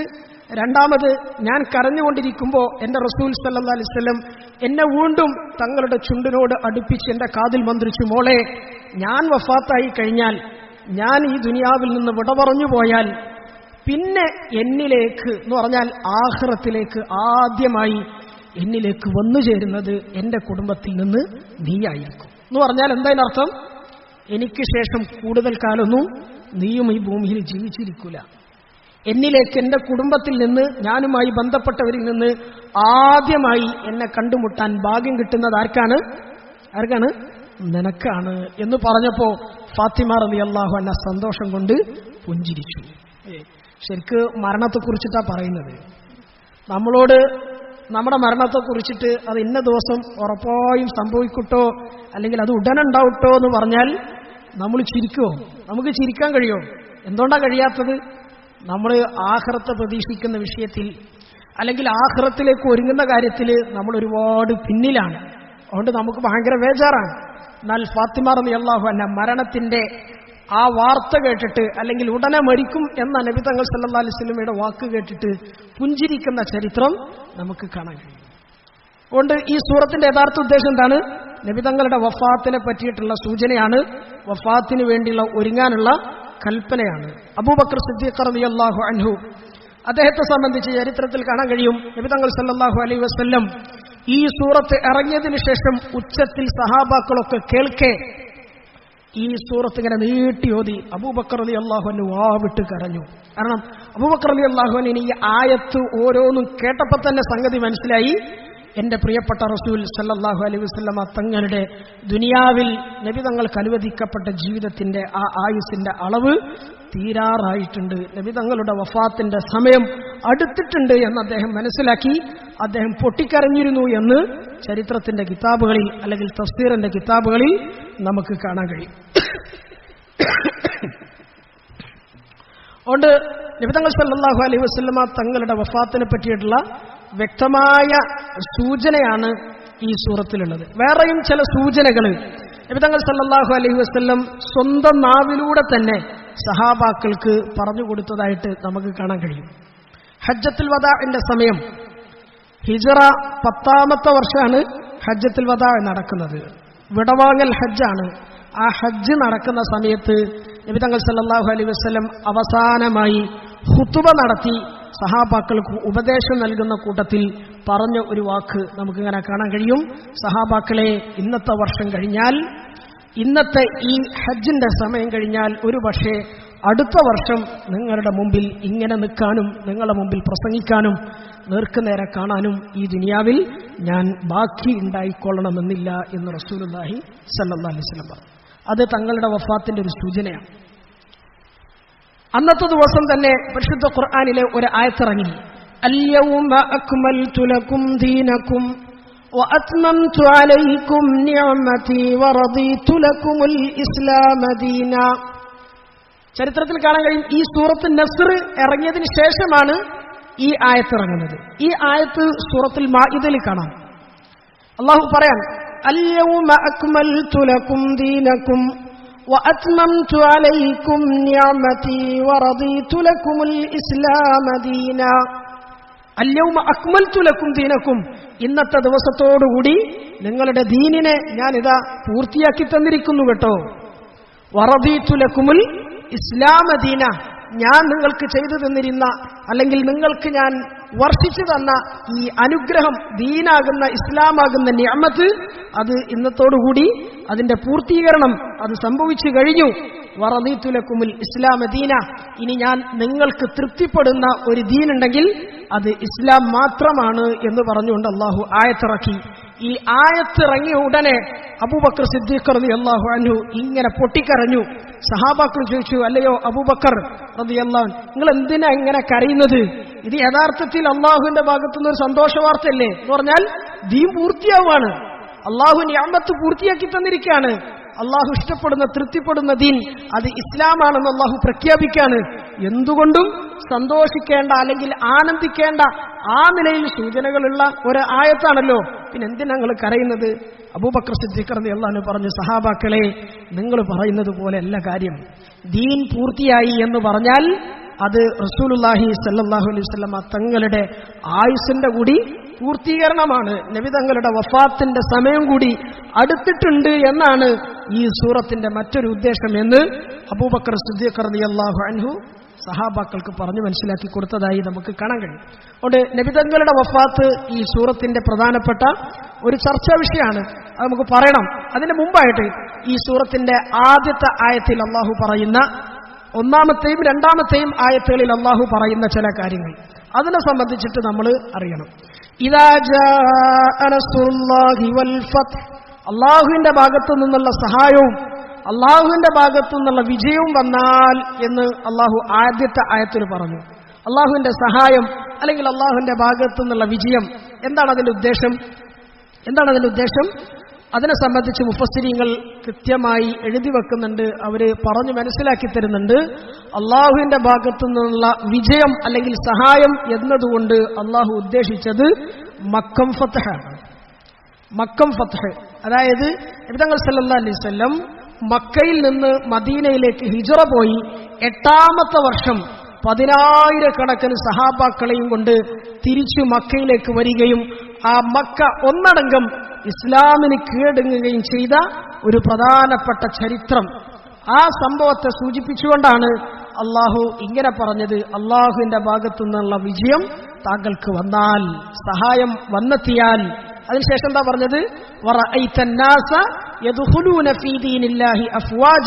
ജനങ്ങളൊക്കെ കൂട്ടം കൂട്ടമായി ഇസ്ലാമിലേക്ക് പ്രവേശിക്കുന്ന ആ സുന്ദരമായ കാഴ്ച താങ്കൾ കാണുകയും ചെയ്താൽ. ഈ രണ്ട് ആയത്തുകളുടെയും പ്രധാനപ്പെട്ട ഉദ്ദേശം മക്കം ഫത്ഹിലൂടെ അള്ളാഹു ഇസ്ലാമിന് നൽകിയ വിജയത്തെ സംബന്ധിച്ചുള്ള സൂചനകളാണ്. മക്കം ഫത്ഹ് ഇസ്ലാമിന്റെ ചരിത്രത്തിലെ ഒരിക്കലും മറക്കാൻ കഴിയാത്ത അല്ലെങ്കിൽ മാറ്റി നിർത്താൻ കഴിയാത്ത ഒരു വലിയ ഏടാണ്, വലിയൊരു ചരിത്ര സംഭവമാണ്. റസൂലുള്ളാഹി സ്വല്ലല്ലാഹി അലൈഹി വസല്ലം തങ്ങളും സഹാബാക്കളും മക്കയിൽ നിന്ന് എന്ന് പറഞ്ഞാൽ നുബുവത്തിന്റെ 13ാമത്തെ വർഷം. നുബുവത്തിന്റെ 13ാമത്തെ വർഷം എന്നൊക്കെ പറയുമ്പോൾ നബി തങ്ങൾക്ക് എത്ര വയസ്സുണ്ടാവും? നിങ്ങൾ പറയും. 53 അല്ലെ? 40ലാണ് നുബുവത്ത് കിട്ടുന്നത്. അവിടെ നിന്ന് അങ്ങോട്ട് 13 വർഷം മക്കയിൽ ജീവിച്ചു അല്ലെ? 53ാമത്തെ വയസ്സിലാണ് മദീനയിലേക്ക് ഹിജ്റ പോകുന്നത്. നബി തങ്ങൾ സല്ലല്ലാഹു അലൈഹി വസല്ലം പോയി. അന്ന് മക്കയിൽ ഉണ്ടായിരുന്ന മുസ്ലിമീങ്ങളായി ജീവിച്ച മുഴുവൻ സഹാബാക്കളും പോയിട്ടുണ്ട്. ആ സഹാബാക്കളെ നമ്മൾ മുഹാജിറുകൾ എന്നാണ് പറയാറുള്ളത്. ത്യാഗത്തോടുകൂടിയുള്ള ഏറ്റവും വലിയ വേദന നിറഞ്ഞ ഒരു യാത്ര, ഇസ്ലാമിന്റെ ചരിത്രത്തിലെ ഏറ്റവും സങ്കടം നിറഞ്ഞ ഒരു സംഭവമാണ് യഥാർത്ഥത്തിൽ ഹിജ്റ. ഒരിക്കലും സഹാബാക്കൾ മദീനയിലേക്ക് ടൂറ് പോയതല്ല, കറങ്ങാൻ പോയതല്ല, അല്ലെങ്കിൽ നാട് കാണാനും നാടിന്റെ ഊഷ്മളമായ അനുഭവങ്ങൾ കിട്ടാനുള്ള അല്ലെങ്കിൽ ആ ഒരു ത്വര കൊണ്ട്, ആ ആഗ്രഹം കൊണ്ട് അവര് കറങ്ങിപ്പോയതല്ല. യഥാർത്ഥത്തിൽ ചരിത്രം പരിശോധിച്ചാൽ മക്കയിൽ നിന്ന് ആട്ടിപ്പുറത്താക്കപ്പെട്ടതാണ്. മക്കയിൽ നിന്ന് ആട്ടിപ്പുറത്താക്കപ്പെട്ടതാണ്. എവിടേക്കാണ് അവർ പോകുന്നത്? മദീനയിലേക്കാണ്. നമ്മൾ മുമ്പ് പുറം ക്ലാസ്സിൽ ഈ വിഷയം പറഞ്ഞിരുന്നു എന്നാണ് എന്റെ ഓർമ്മ അല്ലെ? മദീനക്ക് നബി തങ്ങൾ സല്ലല്ലാഹു അലൈഹി വസല്ലമയും സഹാബാക്കളും അവിടെ എത്തുന്നതിന്റെ മുമ്പ് അതുവരെ മദീനക്ക് പറയപ്പെട്ടിരുന്ന ഒരു പേരുണ്ട്. എന്താ പേര്? യസ്രിബ് എന്നാണ്. ചരിത്രത്തിൽ കാണാൻ കഴിയും. യസ്രിബ് എന്നാണ്. നബി തങ്ങൾ അങ്ങോട്ട് എത്തിയതിനു ശേഷമാണ് യസ്രിബ് മദീനയായത്. അതുകൊണ്ട് യസ്രിബ് എന്ന നാടിന് അന്നത്തെ കാലത്തൊരു പ്രത്യേകത ഉണ്ടായിരുന്നു. രോഗങ്ങളുടെ നാട് എന്നാ പറയാം. എന്ത്? രോഗങ്ങളുടെ നാട് എന്ന് പറഞ്ഞാൽ ഒരു വല്ലാത്ത ക്ലൈമറ്റാണ്, വല്ലാത്തൊരു അന്തരീക്ഷമാണ്. പുറം നാട്ടുകാരായ ആരും ആ സ്ഥലത്തെത്തിയാൽ അല്ലെങ്കിൽ ആ മദീനയുടെ പ്രദേശത്തെത്തിക്കഴിഞ്ഞാൽ പിന്നെ ഒരു തരം അലർജി, അസുഖം, പനി ഇതൊക്കെ പിടിപെടുന്ന ഒരു അവസ്ഥ ഉണ്ടായിരുന്നു. അതുകൊണ്ട് മദീനയിലേക്ക് പോകാൻ ആരും അല്ലാതെ ഇഷ്ടപ്പെടാത്ത കാലമായിരുന്നു മദീനയിലേക്ക്. അതുകൊണ്ട് ടൂറ് പോകാനും നാട് കാണാനും ആണെങ്കിൽ ഒരിക്കലും സഹാബാക്കൾ മദീന തെരഞ്ഞെടുക്കൂലായിരുന്നു. അതിനേക്കാൾ നല്ല നാടുകൾ അന്നത്തെ കാലത്ത് പ്രത്യേകിച്ച് യമനൊക്കെ അന്നിങ്ങനെ സുഭിക്ഷമായി നിൽക്കുന്ന കാലമാണ്. പക്ഷേ നബി തങ്ങൾ സല്ലല്ലാഹു അലൈഹി വസല്ലമയും സഹാബാക്കളും പോകുന്നത് എവിടേക്കാണ്? മദീനയിലേക്കാണ്. ത്യാഗത്തിന്റെ പോക്കാണ്. അള്ളാഹുവിന്റെ പ്രത്യേകമായ കൽപ്പനയുടെ അടിസ്ഥാനത്തിലാണ് മദീന തെരഞ്ഞെടുത്തത്. റസൂലുള്ളാഹി സ്വല്ലല്ലാഹു അലൈഹി വസല്ലമ തങ്ങള് മക്ക വിട്ട് മദീനയിലേക്ക് പോകുമ്പോൾ തങ്ങൾക്ക് ആ മക്കയോടുള്ള അടങ്ങാത്ത സ്നേഹവും ആ വിട്ടുപോകുന്നതിന്റെ സങ്കടവും പിടിച്ചു വെക്കാൻ കഴിയാതെ മക്കയുടെ അതിർത്തി പ്രദേശത്ത് എത്തിയതിനു ശേഷം തങ്ങളുടെ മുഖത്തെ മക്കയുടെ നേർക്ക് നേരെ തിരിച്ചുകൊണ്ട് നബി തങ്ങൾ പറയുന്ന ചില വാക്കുകൾ, സങ്കടത്തിന്റെ വാക്കുകൾ ചരിത്രത്തിൽ നമുക്ക് കാണാൻ കഴിയും. അല്ലയോ മക്ക, ഇന്നക ലഖൈറു അർദില്ലാഹ്, നീ എത്ര പരിശുദ്ധമായ പവിത്രമായ ഭൂമിയാണ്. അള്ളാഹുവിന് ഇഷ്ടപ്പെട്ട, അള്ളാഹുവിന് പ്രിയങ്കരമായ ഭൂമികളുടെ കൂട്ടത്തിൽ ഏറ്റവും ആദ്യത്തെ സ്ഥാനം ഞാൻ പറയുന്നത് നിനക്കാണ്. മക്കേ, നിന്റെ മണ്ണിൽ ജീവിക്കാനും നിന്റെ ഗന്ധം ആസ്വദിക്കാനൊക്കെയാണ് ഞാൻ ഇഷ്ടപ്പെടുന്നത്. നിന്റെ ക്രൂരന്മാരായ ഈ ഖുറൈശി പ്രമാണിമാര്, നാട്ടുകാര് എന്നെ ഇവിടെ നിന്ന് പുറത്താക്കിയില്ലായിരുന്നെങ്കിൽ ഒരിക്കലും നിന്റെ മണ്ണ് വിട്ടുപോകാൻ ഞാൻ ഇഷ്ടപ്പെടൂലായിരുന്നു എന്ന് റസൂലുള്ളാഹി സല്ലല്ലാഹു അലൈഹി വസല്ലം തങ്ങൾ പറഞ്ഞതായി ചരിത്രത്തിൽ നമുക്ക് കാണാൻ കഴിയും. ഓരോ സഹാബാക്കളും വലിയ ത്യാഗത്തോടും പ്രയാസത്തോടും കൂടിയാണ് മക്ക വിട്ട് മദീനയിലേക്ക് പോകുന്നത്. ബിലാൽ ഇബ്നു റബാഹ റളിയല്ലാഹു അൻഹുവിന്റെ ചരിത്രം നമുക്ക് കാണാൻ കഴിയും. അദ്ദേഹം യഥാർത്ഥത്തിൽ മക്കക്കാരനല്ല, ജന്മം കൊണ്ട്, ജീവിതം കൊണ്ട്. അദ്ദേഹം വളർന്നതൊക്കെ മക്കയിലാണെങ്കിലും അദ്ദേഹം യഥാർത്ഥത്തിൽ ഒരു എത്യോപ്യക്കാരനാണ്, ഹബ്ഷിയാണ്, നീഗ്രോ അടിമയാണ്. എന്ന് പറഞ്ഞാൽ അദ്ദേഹം ജനിച്ചതൊന്നും മക്കയിലല്ല. മക്കയിൽ അദ്ദേഹം ജീവിച്ച കാലം മുഴുവൻ അടിമയായിട്ടാണ്. അതും മൂന്നാംകിട അടിമ. മൂന്നാംകിട അടിമ എന്ന് പറഞ്ഞാൽ ആരും വകവെക്കാത്ത, ആരും പരിഗണിക്കാത്ത, ഒന്ന് മുഖത്ത് നേർക്കുനേരെ നോക്കാൻ പോലും ഇഷ്ടപ്പെടാത്ത കോലത്തിലുള്ള ആ നിലയിൽ ബിലാൽ ഇബ്നു റബാഹ റളിയല്ലാഹു അൻഹു. അദ്ദേഹത്തിന്റെ മക്കയിലെ ജീവിതകാലത്ത് ഒരു ദിവസം പോലും സ്വസ്ഥമായി വയറു നിറച്ച് ഭക്ഷണം കഴിക്കുകയോ അല്ലെങ്കിൽ സന്തോഷത്തോടുകൂടി ആശ്വാസത്തോടുകൂടി സമാധാനത്തോടുകൂടി ഉറങ്ങുകയോ ചെയ്ത ചരിത്രം നമുക്ക് കിതാബുകളിൽ കാണാൻ കഴിയില്ല. അത്രത്തോളം ത്യാഗം അനുഭവിച്ച ഒരു സഹാബിയാണ് ബിലാൽ റളിയല്ലാഹു അൻഹു. അദ്ദേഹം ഈ മുഹാജിറുകളായ സഹാബക്കളുടെ കൂട്ടത്തിൽ മക്ക വിട്ട് മദീനയിലേക്ക് പോയി. മദീനയിലെത്തിയതിനു ശേഷം അദ്ദേഹത്തിന് മനസ്സിൽ വല്ലാത്ത നീറ്റലുണ്ടായി, വേദനയുണ്ടായി. എന്താ വേദന? വിട്ടുപോന്ന മക്കയെക്കുറിച്ചുള്ള ആ ഓർമ്മകൾ. മക്കയെ അദ്ദേഹം അങ്ങേയറ്റം സ്നേഹിച്ചു. കിട്ടിയത് മുഴുവൻ ദുരിതപൂർണമായ അനുഭവങ്ങളാണെങ്കിലും മക്കയെ അദ്ദേഹം ഹൃദയം കൊണ്ട് വല്ലാതെ സ്നേഹിച്ചിരുന്നു.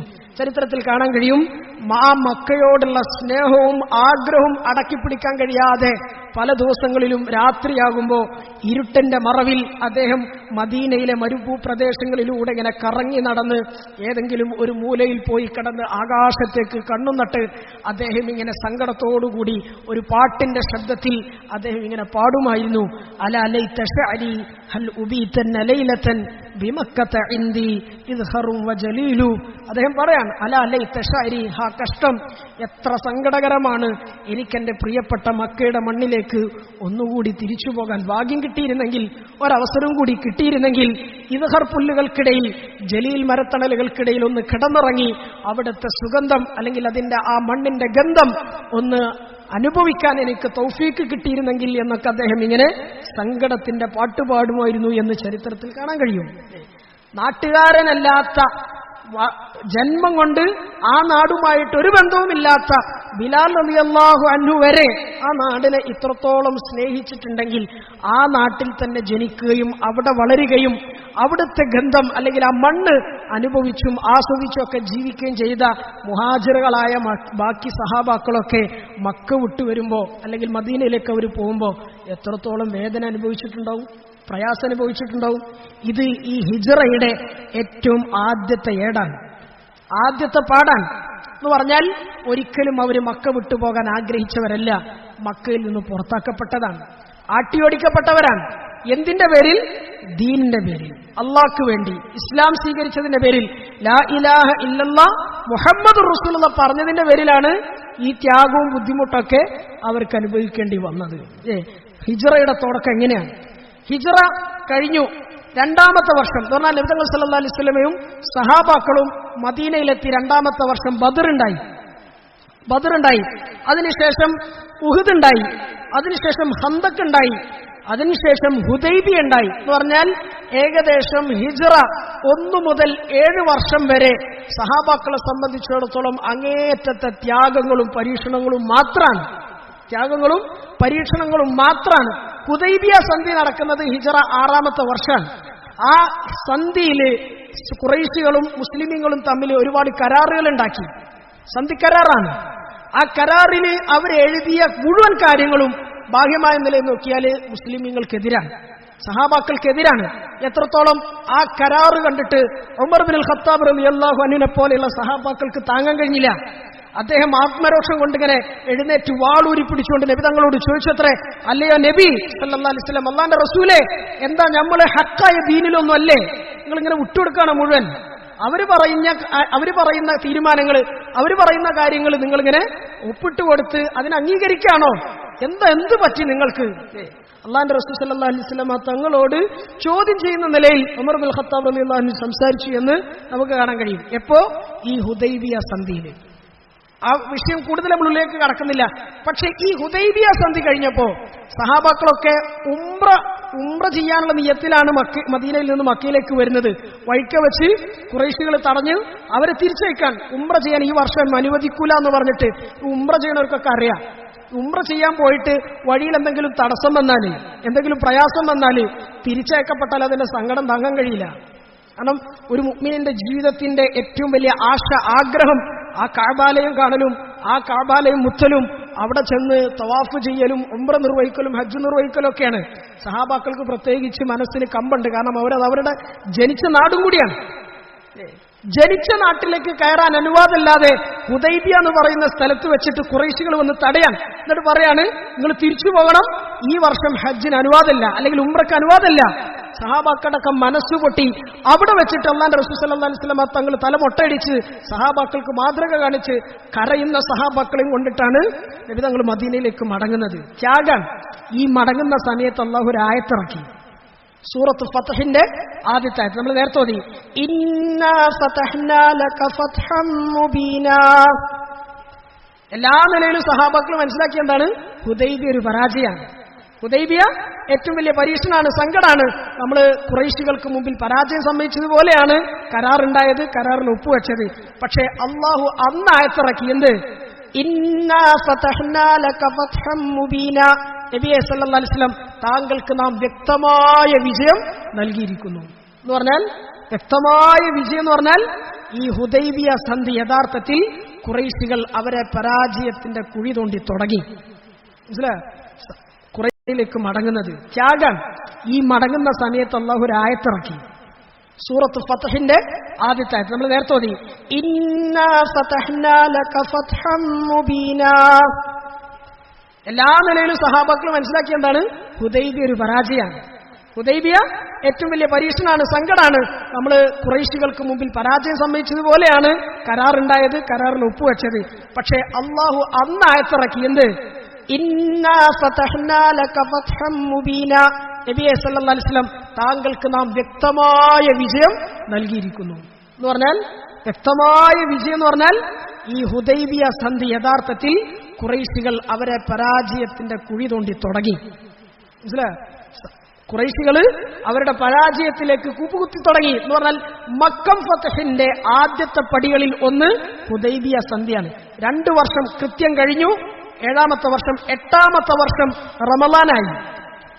റമളാനിലാണ് ഈ സഹാബാക്കളെയും കൂട്ടിയിട്ട് അല്ലാഹുവിന്റെ റസൂൽ സല്ലല്ലാഹു അലൈഹി വസല്ലം തങ്ങള് മക്കയിലേക്ക് തിരിച്ചു നടക്കുന്നത്. എന്തിനാ പോണത്? ഹജ്ജ് ഉംറ എന്നല്ല, പിന്നെന്തിനാണ്? മക്ക കീഴടക്കാൻ പോവാണ് എന്ന് പറഞ്ഞാൽ, ഇനി മുസ്ലിമീങ്ങൾക്കെതിരെ, ഇസ്ലാമിനെതിരെ എതിർ ശബ്ദങ്ങളൊന്നും മക്കയിലില്ല. ആ കോലത്തിലേക്ക് എന്ത് ചെയ്തു? അള്ളാഹു അവസ്ഥകളെ മാറ്റി. അതിന് കാരണം ഇതെന്താണ്? ഈ പറഞ്ഞ ഹുദൈബിയ സന്ധിയാണ്. ഇവർ വെച്ച കരാറുണ്ടല്ലോ, ഈ കരാർ മുഴുവൻ തകിടം പറഞ്ഞു. ഇവരെന്നെ ലംഘിച്ചു, ഖുറൈശികൾ എന്നെ ലംഘിച്ചു. അവസാനം അവർക്കത് പ്രതികൂലമായി മാറി. എല്ലാ നിലക്കും ഇസ്ലാമിനും മുസ്ലിമീങ്ങൾക്കും അനുകൂലമായി. നാട് മൊത്തം മാറി. മദീന ശക്തിപ്പെട്ടു, മക്കയിൽ മുസ്ലിങ്ങൾ ഉണ്ടായി. മക്കയുടെ അവസ്ഥയും മാറി, ഇസ്ലാമിന് അനുകൂലമാകാൻ തുടങ്ങി. അല്ലാഹുവിന്റെ റസൂൽ സല്ലല്ലാഹു അലൈഹി വസല്ലം തങ്ങള് ഏകദേശം 10,000 വരുന്ന സഹാബാക്കളെയും കൂട്ടിയിട്ട് മക്കയിലേക്ക് വരികയാണ്. റമളാനിലാ വരുന്നത് കേട്ടോ. ത്യാഗത്തോടു കൂടിയുള്ള യാത്രയാണ്. അൻസാറുകളുണ്ട്, മുഹാജിറുകളുണ്ട്. മദീനക്കാരായ സഹാബാക്കളെ അടക്കം കൂട്ടിയിട്ടാണ് നബി തങ്ങൾ സല്ലല്ലാഹു അലൈഹി വസല്ലം വരുന്നത്. ഇസ്ലാമിന്റെ ചരിത്രത്തിലെ ഏറ്റവും വലിയ വിജയത്തിന്റെ തുടക്കം, ഏറ്റവും വലിയ വിപ്ലവത്തിന്റെ തുടക്കം കുറിക്കാനാണ് അള്ളാഹുവിന്റെ റസൂൽ സല്ലല്ലാഹു അലൈഹി വസല്ലം തങ്ങൾ വരുന്നത്. ആ വരവ് അതൊരു 1.5 വരവായിരുന്നു എന്ന് ചരിത്രത്തിൽ നമുക്ക് കാണാൻ കഴിയും. അൻസാറുകളും മുഹാജിറുകളൊക്കെ ഇങ്ങനെ ആവേശത്തിന്റെ പാട്ടും പാടി വാളുയർത്തി പിടിച്ചുവരെ അവർ കൊടികളിങ്ങനെ അന്തരീക്ഷത്തിൽ വീശി വിജയഗാഥ രചിച്ചവരായി.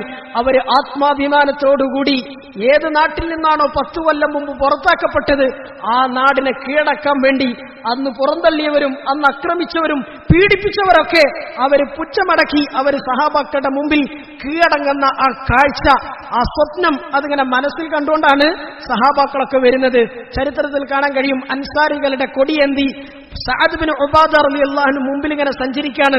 ഏകദേശം മക്കയുടെ അടുത്തെത്താനായപ്പോ അദ്ദേഹം ഇങ്ങനെ ആവേശം കൊണ്ട് 2 ഈരടികൾ പാട്ടിന്റെ രൂപത്തിൽ പാടി, അൽയൗമ യൗമുൽ മൽഹമ അൽയൗമ യുദില്ലുല്ലാഹു ഖുറൈശ. ഇന്ന് എല്ലാത്തിനെയും ഇറച്ചി പോലെ വെട്ടിനുറുക്കി തുണ്ടമാക്കി കഷ്ണമാക്കി മാറ്റുന്ന ദിവസമാണ് എന്ന് പറഞ്ഞാൽ ഇന്ന് രക്തച്ചൊരിച്ചിലിന്റെ ദിവസമാണ്. മക്ക ഒന്നാകെ രക്തം ചീന്തുന്ന ദിവസമാണ് എന്നൊക്കെ പറഞ്ഞിട്ട് സഅദ് ഇബ്നു ഉബാദ റളിയല്ലാഹു അൻഹു ആവേശം കൊണ്ട് പാട്ടുപാടി. അൽയൗമ യുദില്ലുല്ലാഹു ഖുറൈശ.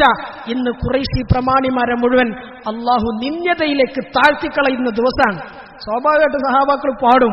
ശരിക്ക് ആ ഒരു ഘട്ടം അല്ലെങ്കിൽ ആ ഒരു സന്ദർഭം നമ്മൾ മൊറയൂരുകാരായ നമ്മളെ നാട്ടിൽ നിന്ന് പുറത്താക്കി, അകാരണമായി ഒരു കാരണമില്ലാതെ പുറത്താക്കി. കുറെ കാലം കഴിഞ്ഞ് ഈ മൊറയൂരുകാര് നമ്മളെ പേടിച്ചിങ്ങനെ നമ്മുടെ വരവും കാത്തിങ്ങനെ നിൽക്കുകയാണ്. സ്വാഭാവികമായിട്ടും നമ്മുടെ മനസ്സിന്റെ രോഷം വരും അല്ലേ? അന്ന് ചെയ്ത കാര്യങ്ങൾക്കൊക്കെ പ്രത്യുപകാരം, അതിന്റെ പ്രതികാരം ചെയ്യാൻ കിട്ടിയ അവസരം ഒരിക്കലും നമ്മൾ പാഴാക്കൂല. ഒന്നും ചെയ്യാൻ പറ്റിയില്ലെങ്കിൽ 2 വർത്താനെങ്കിലും എന്ത് ചെയ്യും നമ്മൾ പറയും. അത് നമ്മുടെ മനുഷ്യന്റെ ഒരു അവസ്ഥയാണ്. സഹാബാക്കളും മനുഷ്യന്മാരാണ്. സഅദ് ബിൻ ഉബാദ എന്ന് പറയുന്നത് അൻസാരികളുടെ കൂട്ടത്തിലെ നേതാവാണ്, നബി തങ്ങളുടെ അടുത്ത സഹാബിയാണ്. ഇദ്ദേഹം പാടുന്ന പാട്ടെന്താണ്? അൽയൗമ യൗമുൽ മൽഹമ. ദാ ഇന്ന് ഖുറൈശികളുടെ കൂട്ടത്തിലെ ശത്രുക്കളെയൊക്കെ ഇറച്ചി പോലെ കഷ്ണമാക്കി തുണ്ടമാക്കി മുറിക്കുന്ന ദിവസമാണ്. ഇന്ന് ഖുറൈശികൾക്കിടയിൽ രക്തം ചീന്തും.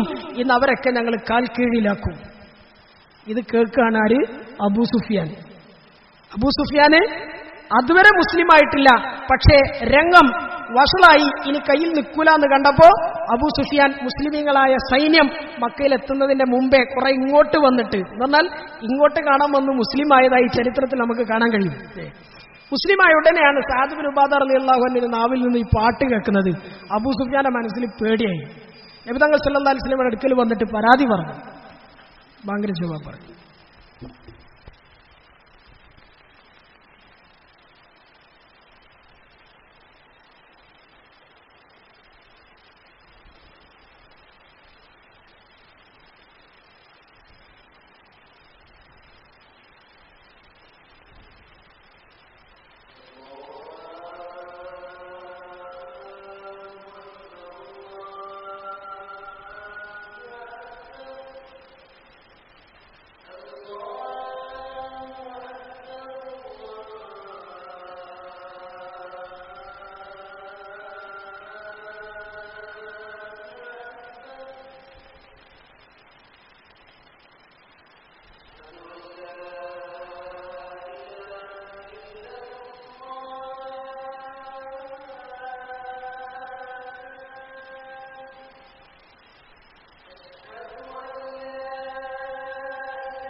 അബൂ സുഫിയാൻ വന്നിട്ട് റസൂലുള്ളാഹി സ്വല്ലല്ലാഹു അലൈഹി വസല്ലമ തങ്ങളോട് പരാതി പറഞ്ഞു.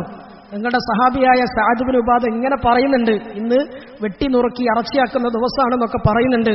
റസൂലുള്ളാഹി സ്വല്ലല്ലാഹു അലൈഹി വസല്ലമ തങ്ങൾ സഅദ് ബിൻ ഉബാദക്ക് മറുപടി കൊടുത്തു. സഅദ് ബിൻ ഉബാദ ഏതൊരു ശൈലിയിലാണോ, ഏതൊരു വാക്കുകൾ ഉപയോഗിച്ചിട്ടാണോ ഇങ്ങനെ പദ്യം പറഞ്ഞത് അതേ ശൈലിയിൽ അതേ വാക്കുകൾ ഉപയോഗിച്ചിട്ട് നബി തങ്ങൾ സല്ലല്ലാഹു അലൈഹി വസല്ലം സഅദ് ഇബ്നു ഉബാദയെ തിരുത്തി എന്ന് ചരിത്രത്തിൽ നമുക്ക് കാണാൻ കഴിയും. അൽ യൗമ യൗമുൽ മർഹമ, ഇന്ന് പരസ്പരം അങ്ങോട്ടും ഇങ്ങോട്ടും സ്നേഹിക്കപ്പെടുന്ന, കരുണ ചെയ്യപ്പെടുന്ന, വിട്ടുവീഴ്ച ചെയ്യപ്പെടുന്ന പൊതുമാപ്പിന്റെ ദിവസമാണ്. അൽ യൗമ യുഇസ്സുല്ലാഹു ഖുറൈശ, ഇന്ന് അല്ലാഹു ഖുറൈശികളെ നിന്ദതയിലേക്കല്ല ഇസ്സത്തിലേക്കാണ്, ഉന്നതിയിലേക്കാണ് കൊണ്ടെത്തിക്കുക. അങ്ങനെ ആദരിക്കപ്പെടുന്ന, ബഹുമാനിക്കപ്പെടുന്ന ദിവസമാണ് എന്ന് പറഞ്ഞുകൊണ്ട് റസൂലുള്ളാഹി സ്വല്ലല്ലാഹു അലൈഹി വസല്ലം സഅദ് ഇബ്നു ഉബാദ റളിയല്ലാഹു അൻഹുവിനെ തിരുത്തി ചരിത്രത്തിൽ നമുക്ക് കാണാൻ കഴിയും. അൻസാറുകളുടെ കൊടി പിടിച്ചിരുന്ന സഅദ് ഇബ്നു ഉബാദ റളിയല്ലാഹു അൻഹുവിന്റെ കയ്യിൽ നിന്ന് അല്ലാഹുവിന്റെ റസൂൽ കൊടി വാങ്ങി എന്ന് പറഞ്ഞാൽ മുന്നിൽ നിൽക്കുന്ന ആൾ ഇത്ര രോഷം പറഞ്ഞാൽ പിന്നിൽ നിൽക്കുന്ന അണികൾക്കൊന്നുണ്ടാവും, സ്വാഭാവികമായിട്ടും രോഷമുണ്ടാവും. അതുകൊണ്ട് ചിലപ്പോൾ എന്തെങ്കിലും അവിവേകം കൊണ്ട് എന്തെങ്കിലും സംഭവിച്ചു പോകുമോ എന്ന കാരണം നബി തങ്ങൾ സല്ലല്ലാഹു അലൈഹി വസല്ലം കൊടി വാങ്ങി അദ്ദേഹത്തിന്റെ മകന്റെ കയ്യിൽ അത് ഏൽപ്പിച്ചു എന്ന് ചരിത്രത്തിൽ നമുക്ക് കാണാൻ കഴിയും. അല്ലാഹുവിന്റെ റസൂൽ സല്ലല്ലാഹു അലൈഹി വസല്ലം തങ്ങൾ തിരുത്തി. എന്നിട്ട് സഹാബാക്കളെ 3 സംഘങ്ങളാക്കി തിരിച്ചു. മക്കയിലേക്ക് പ്രവേശിക്കാൻ കിടക്കുകയാണ്. 3 സംഘങ്ങളാക്കി. ഒരു സംഘത്തിന്റെ നേതാവായി ഖാലിദ് ഇബ്നു വലീദ് റളിയല്ലാഹു അൻഹു, മറ്റൊരു സംഘത്തിന്റെ നേതാവായി സുബൈർ ഇബ്നുൽ അവ്വാം റളിയല്ലാഹു അൻഹു, മൂന്നാമത്തെ സംഘത്തിന്റെ നേതാവായി അബൂ ഉബൈദത്തുൽ ജറാഹ് റളിയല്ലാഹു അൻഹു.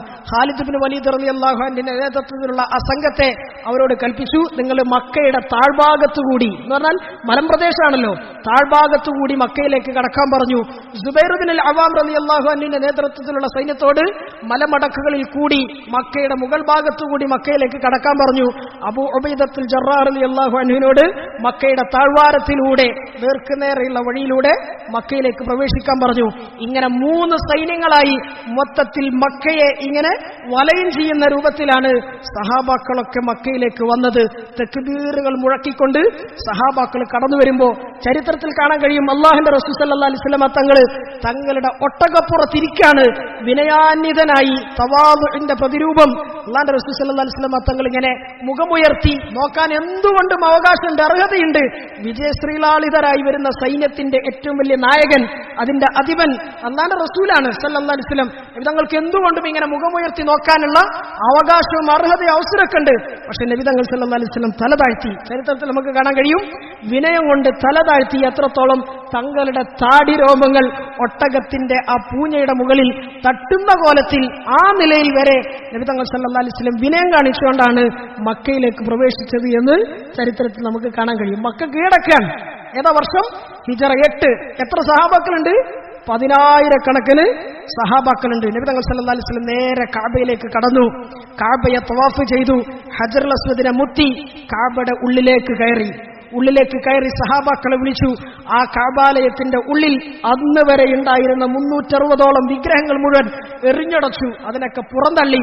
കഅബാലയത്തിന്റെ ഉള്ളിൽ അല്ലാഹുവിന്റെ റസൂൽ സല്ലല്ലാഹു അലൈഹി വസല്ലം തങ്ങൾ നിസ്കരിച്ചു. നിസ്കാരം കഴിഞ്ഞു.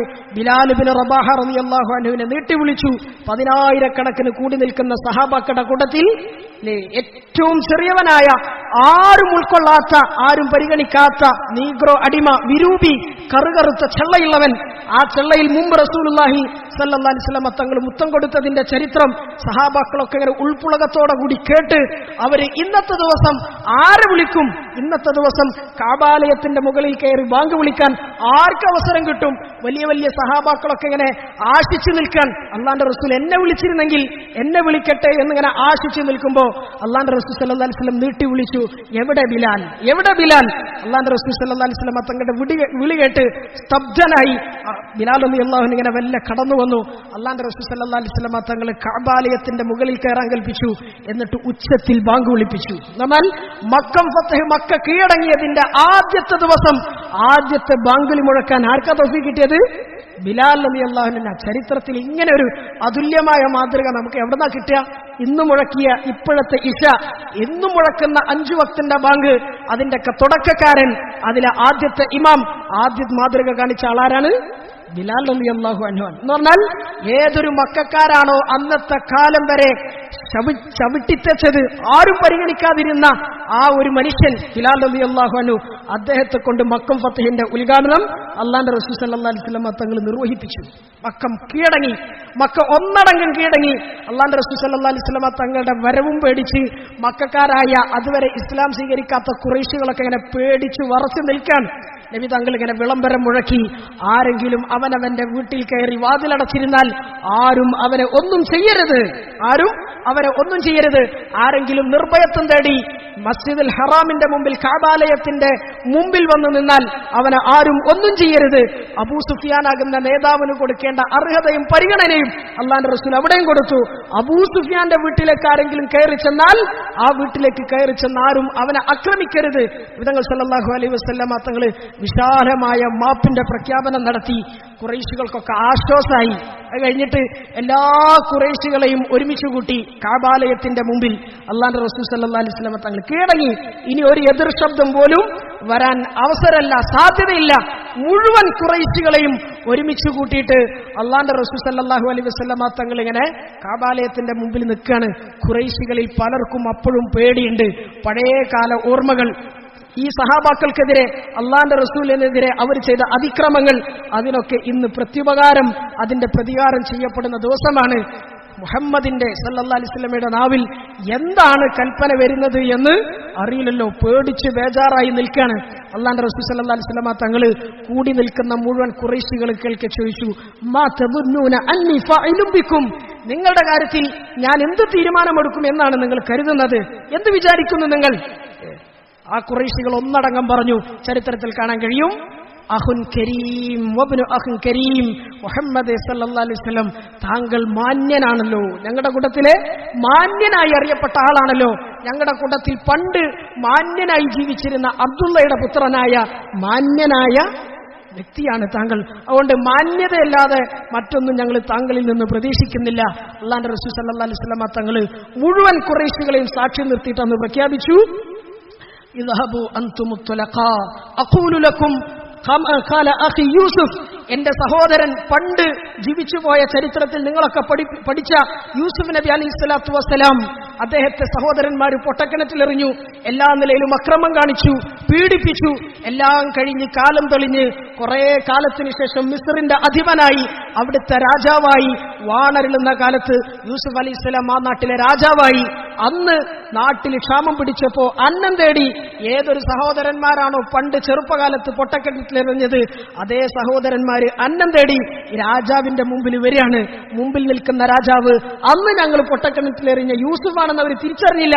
പക്ഷേ എല്ലാം കഴിഞ്ഞ് തെളിഞ്ഞപ്പോ യൂസുഫ് നബി അലൈഹി സ്വലാത്തു വസ്സലാം തിരിച്ചവരോട് ചോദിച്ചു, നിങ്ങൾക്ക് നിങ്ങളുടെ സഹോദരൻ യൂസുഫിനെ ഓർമ്മയുണ്ടോ? നിങ്ങളുടെ സഹോദരൻ, നിങ്ങൾ പൊട്ടക്കിണറ്റിലെറിഞ്ഞ യൂസുഫിനെ ഓർമ്മയുണ്ടോ എന്ന് ചോദിച്ചപ്പോ അവരിങ്ങനെ സൂക്ഷിച്ചു നോക്കി യൂസുഫ് നബി അലൈഹി സ്വലാമിന്റെ മുഖത്തേക്ക്. അവരിങ്ങനെ ചോദിച്ചു, അന്ത യൂസുഫ്, താങ്കളാണോ യൂസുഫ്? അന്ന് ഞങ്ങൾ പൊട്ടക്കിണറ്റിലെറിഞ്ഞ് അന്നത്തോടുകൂടി ജീവിതം തീർന്നു എന്ന് ഞങ്ങൾ കരുതിയ ആ യൂസുഫാണോ താങ്കൾ എന്ന് ചോദിച്ചപ്പോ യൂസുഫ് നബി അലൈഹി സ്വലാം പറഞ്ഞു, അന യൂസുഫ്, അതെ, അന്ന് നിങ്ങൾ എറിഞ്ഞ യൂസുഫാണ് ഞാൻ, അന്ന് നിങ്ങൾ പൊട്ടക്കിണറ്റിലെറിഞ്ഞ യൂസുഫാണ് ഞാൻ.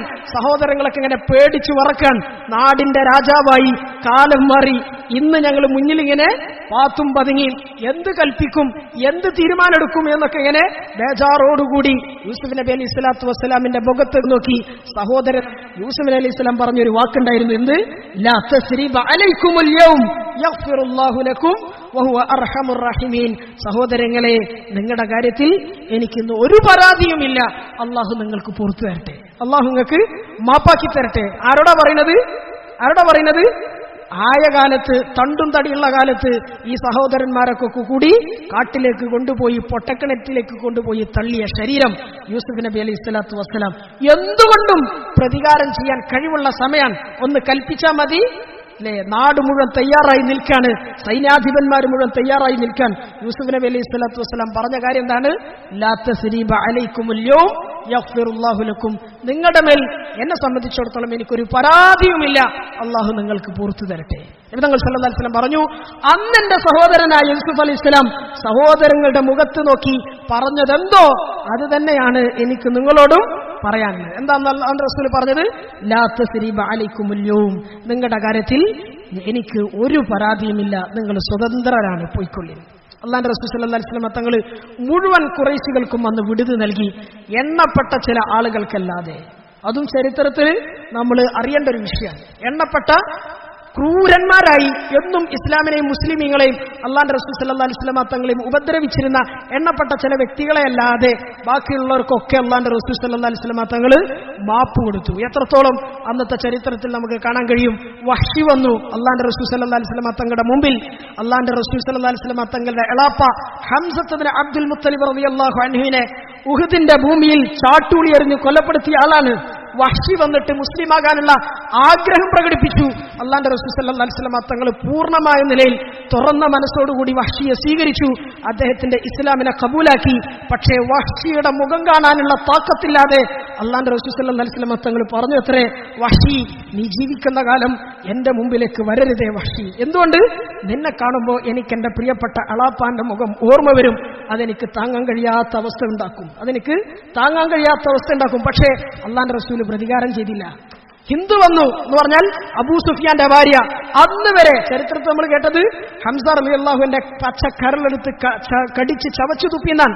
അള്ളാന്റെ റസൂൽ സല്ലല്ലാഹു അലൈഹി വസല്ലം തങ്ങളുടെ മുമ്പിലേക്ക് ഹിന്ദു വന്നു. ഹിന്ദു വന്നിട്ട് പറഞ്ഞു, ഞാൻ ഹിന്ദാണ്, ഞാൻ മുസ്ലിം ആകാൻ തയ്യാറാണ്, എന്നെ സ്വീകരിക്കുമോ? അള്ളാന്റെ റസൂൽ പറഞ്ഞു മർഹബ. ചരിത്രത്തിൽ അങ്ങനെ തന്നെ കാണാൻ കഴിയും. ഹിന്ദിന് സ്വാഗതം.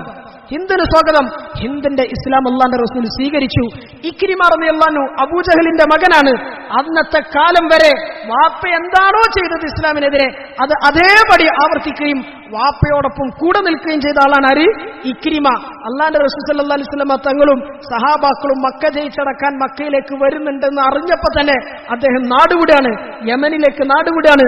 തിഹാമയുടെ ആ സമതലത്തിൽ എന്ന് പറഞ്ഞാൽ സമുദ്രതീരത്തിൽ കപ്പൽ കയറാൻ വേണ്ടി അദ്ദേഹം കാത്തു നിൽക്കുകയാണ്. എന്ന് പറഞ്ഞാൽ ഞാൻ മക്കയിൽ നിന്നാൽ എന്തായാലും മുസ്ലിമീങ്ങൾ എന്നെ വെറുതെ വിടൂല എന്നുള്ള പേടിയും ബേജാറും വന്നപ്പോ അദ്ദേഹം നാടുവിട്ടതാണ്. അള്ളാന്റെ റസൂൽ സല്ലല്ലാഹു അലൈഹി വസല്ലം തങ്ങൾ വന്നിട്ട് വഹ്ശിക്ക് മാപ്പെടുത്തു, അബൂ സുഫിയാന് മാപ്പെടുത്തു, ഹിന്ദിന് മാപ്പെടുത്തു. ഈ കാഴ്ചയൊക്കെ ഇക്രിമയുടെ ഭാര്യ ഉമ്മു ഹബീബ കാണുകയാണ്. ഉമ്മു ഹബീബ ഈ കാഴ്ച കണ്ടിട്ട് അള്ളാന്റെ റസൂൽ സല്ലല്ലാഹു അലൈഹി വസല്ലം തങ്ങളുടെ മുമ്പിൽ വന്നിട്ട് പറഞ്ഞു, നബിയെ സല്ലല്ലാഹു അലൈഹി വസല്ലം, താങ്കളെ പേടിച്ചിട്ട് എന്റെ ഭർത്താവ് നാടുവിടാൻ പോയിട്ടുണ്ട്. അയാൾ കപ്പൽ കയറാൻ നിൽക്കുകയാണ്. എന്റെ ഭർത്താവിന് താങ്കൾ അഭയം നൽകുമോ, മാപ്പ് കൊടുക്കുമോ, മാപ്പ് പ്രഖ്യാപിക്കുമോ? നബി തങ്ങൾ സല്ലല്ലാഹു അലൈഹി വസല്ലം പറഞ്ഞു, ഇക്രിമക്കും മാപ്പ് പ്രഖ്യാപിച്ചിരിക്കുന്നു. ചരിത്രത്തിൽ കാണാൻ കഴിയും. ഈ ഉമ്മു ഹബീബ തന്റെ ഭൃത്യനെയും കൂട്ടിയിട്ട് സമുദ്രതീരത്തേക്ക് ഭർത്താവിനെയും തേടി ഓടി. ചരിത്രത്തിൽ കാണാൻ കഴിയും. ഇവര് സമുദ്രതീരത്തെത്തുമ്പോ ഇക്രിമ റളിയല്ലാഹു അൻഹു, അന്ന് അദ്ദേഹം മുസ്ലിം ആയിട്ടില്ല, ആ അവസ്ഥയിൽ അദ്ദേഹം കപ്പലിൽ കയറി നാടുവിടാൻ വേണ്ടി ഇങ്ങനെ നിൽക്കുകയാണ്. ഏകദേശം കപ്പൽ നീങ്ങിത്തുടങ്ങി. ചരിത്രത്തിൽ അദ്ദേഹത്തിന്റെ ജീവിതത്തെ തിരിച്ച ഒരു സംഭവം കൂടി അവിടെ സംഭവിച്ചതായി നമുക്ക് കാണാൻ കഴിയും. കപ്പൽ നീങ്ങിത്തുടങ്ങിയപ്പോഴേക്ക് പെട്ടെന്ന് കടലാകെ ഒന്നാകെ ഇളകി മറിഞ്ഞു, ക്ഷോഭിച്ചു. കപ്പല് ആടിയുലയാൻ തുടങ്ങി.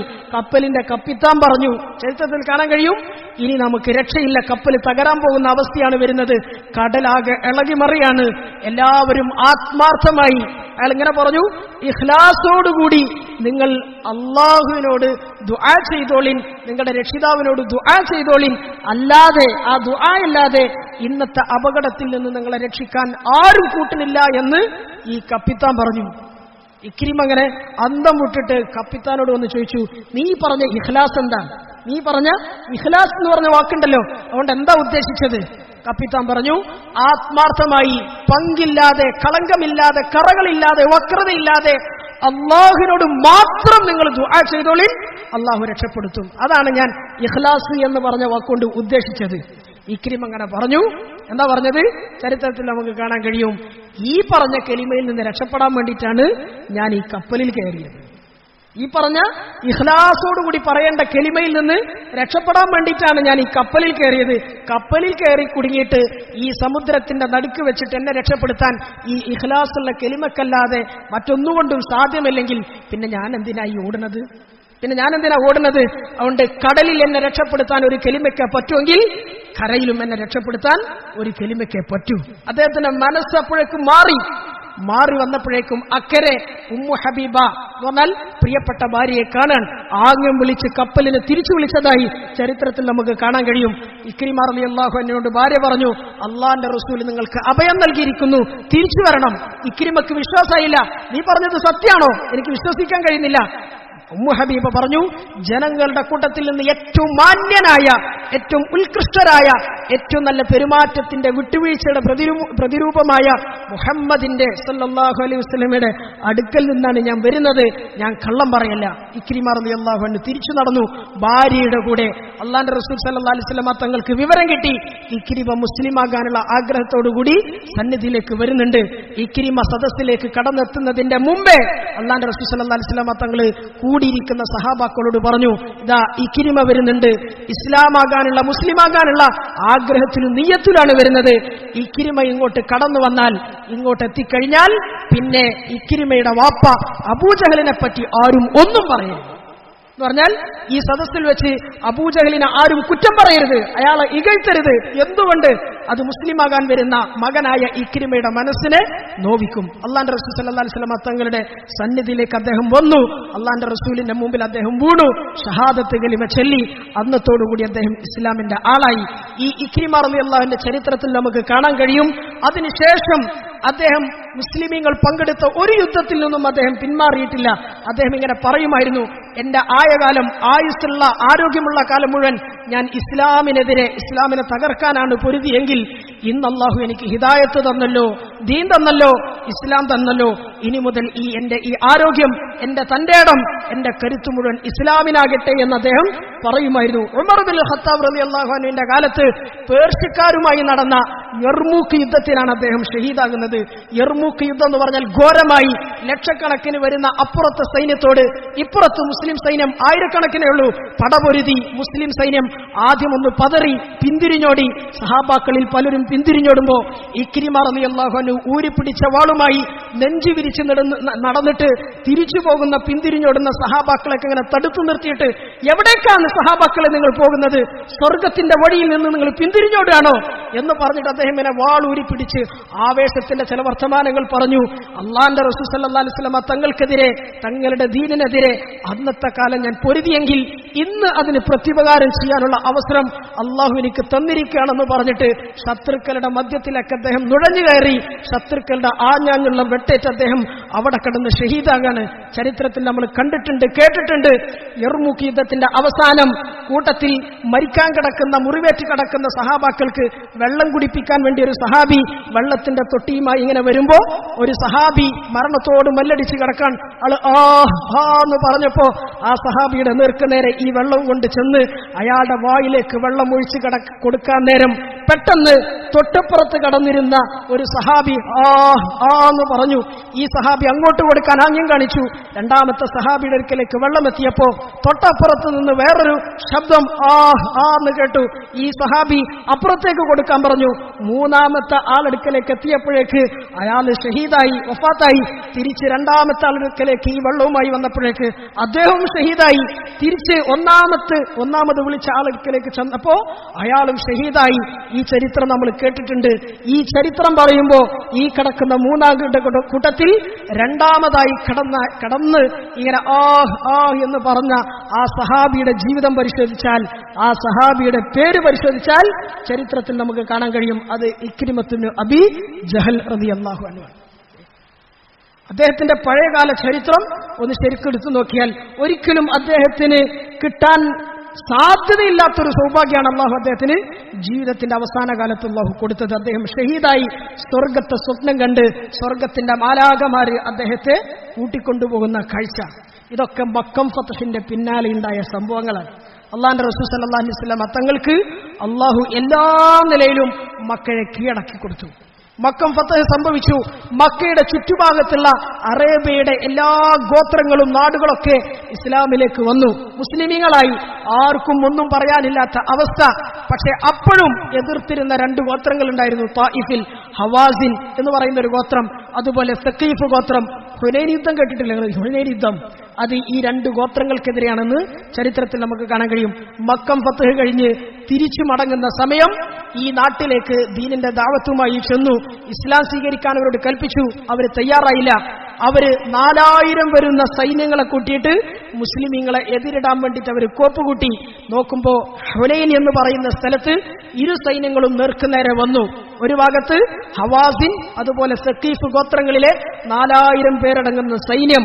അതിൽ ആണുങ്ങളുണ്ട്, പെണ്ണുങ്ങളുണ്ട്, കുട്ടികളുണ്ട്, വലിയവരുണ്ട്, ചെറിയവരുണ്ട്, എല്ലാം കൂടി കൂട്ടിയിട്ടാണ് ആകെ 4000. തൊട്ടുപുറത്ത് മുസ്ലിം സൈന്യത്തിന്റെ എണ്ണം ചരിത്രത്തിൽ നമുക്ക് കാണാൻ കഴിയും 12,000 ഉണ്ട്. എത്ര? 12,000 എന്ന് പറഞ്ഞാൽ ശത്രുക്കളുടെ 3 ഇരട്ടി എണ്ണം വരുന്ന സംഘമാണ് മുസ്ലിം സൈന്യത്തിലുണ്ടായിരുന്നത്. പക്ഷേ ഹുനൈനിന്റെ ചരിത്രം എടുത്തു നോക്കിയാൽ പരിശുദ്ധ ഖുർആനിൽ അള്ളാഹു പറയുന്നുണ്ട്, വലഖദ് നസറകുമുല്ലാഹു ഫീ മവാത്തിന കസീറത്തിൻ വയൗമ ഹുനൈൻ. ഒരുപാട് സ്ഥലങ്ങളിൽ, ഒരുപാട് യുദ്ധങ്ങളിൽ, ഒരുപാട് സ്ഥലത്ത് വെച്ച് അള്ളാഹു നിങ്ങളെ വല്ലാതെ സഹായിച്ചിട്ടുണ്ട്. പ്രത്യേകം പറഞ്ഞു, ഹുനൈനിന്റെ ദിവസവും നിങ്ങൾ അള്ളാഹു സഹായിച്ചു. ഹുനൈനിന്റെ ദിവസവും അള്ളാഹു നിങ്ങളെ സഹായിച്ചു. പക്ഷേ ആ യുദ്ധത്തിന്റെ ചരിത്രം എടുത്ത് നോക്കിയാൽ നമുക്ക് കാണാൻ കഴിയും, ആ യുദ്ധത്തിന്റെ ആദ്യഘട്ടം മുസ്ലിമീങ്ങളൊന്ന് പതറി, പിന്തിരിഞ്ഞോടി.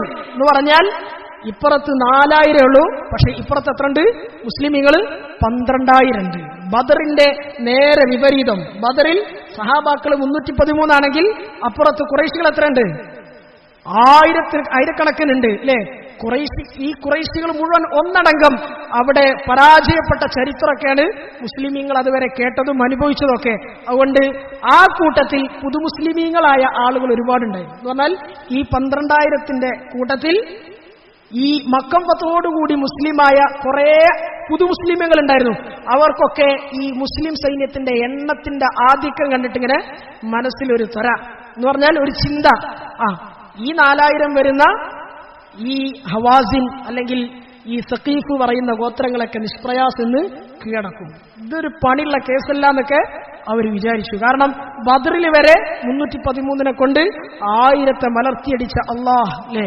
അതുകൊണ്ട് ഇപ്പുറത്ത് ഇന്ന് നമ്മൾ എത്ര ഉണ്ട്? 12,000 ഉണ്ട്. അപ്പുറത്ത് എത്ര ഉള്ളൂ? 4000 ഉള്ളൂ. ഇതൊക്കെ വളരെ എളുപ്പത്തിൽ കീഴടങ്ങുമെന്ന് കരുതി സഹാബാക്കൾ യുദ്ധം തുടങ്ങി. യുദ്ധം തുടങ്ങി ചരിത്രത്തിൽ നമുക്ക് കാണാൻ കഴിയും. 12,000-ൽ 11,900 പിന്തിരിഞ്ഞോടി. 11,900 പിന്തിരിഞ്ഞോടി. അള്ളാന്റെ റസൂൽ സല്ലല്ലാഹു അലൈഹി വസല്ലം തങ്ങളടങ്ങുന്ന പ്രധാനപ്പെട്ട സഹാബാക്കൾ അടങ്ങുന്ന കേവലം 100 പേര് മാത്രമാണ് അന്ന് യുദ്ധക്കളത്തിൽ പിടിച്ചു നിന്നത്. അല്ലാത്തവരൊക്കെ ഓടി. ഈ 4000ന്റെ അടുക്കൽ നിന്ന് അപ്രതീക്ഷിതമായ ആക്രമണം നേരിട്ടപ്പോൾ പിടിച്ചു നിൽക്കാൻ കഴിയാതെ ജീവനും കൊണ്ട് ഓടി. അല്ലാഹ് പറയാൻ, ഇത് അഅജബത്കും കസ്റതുകും ഫലം ഷൈഅ.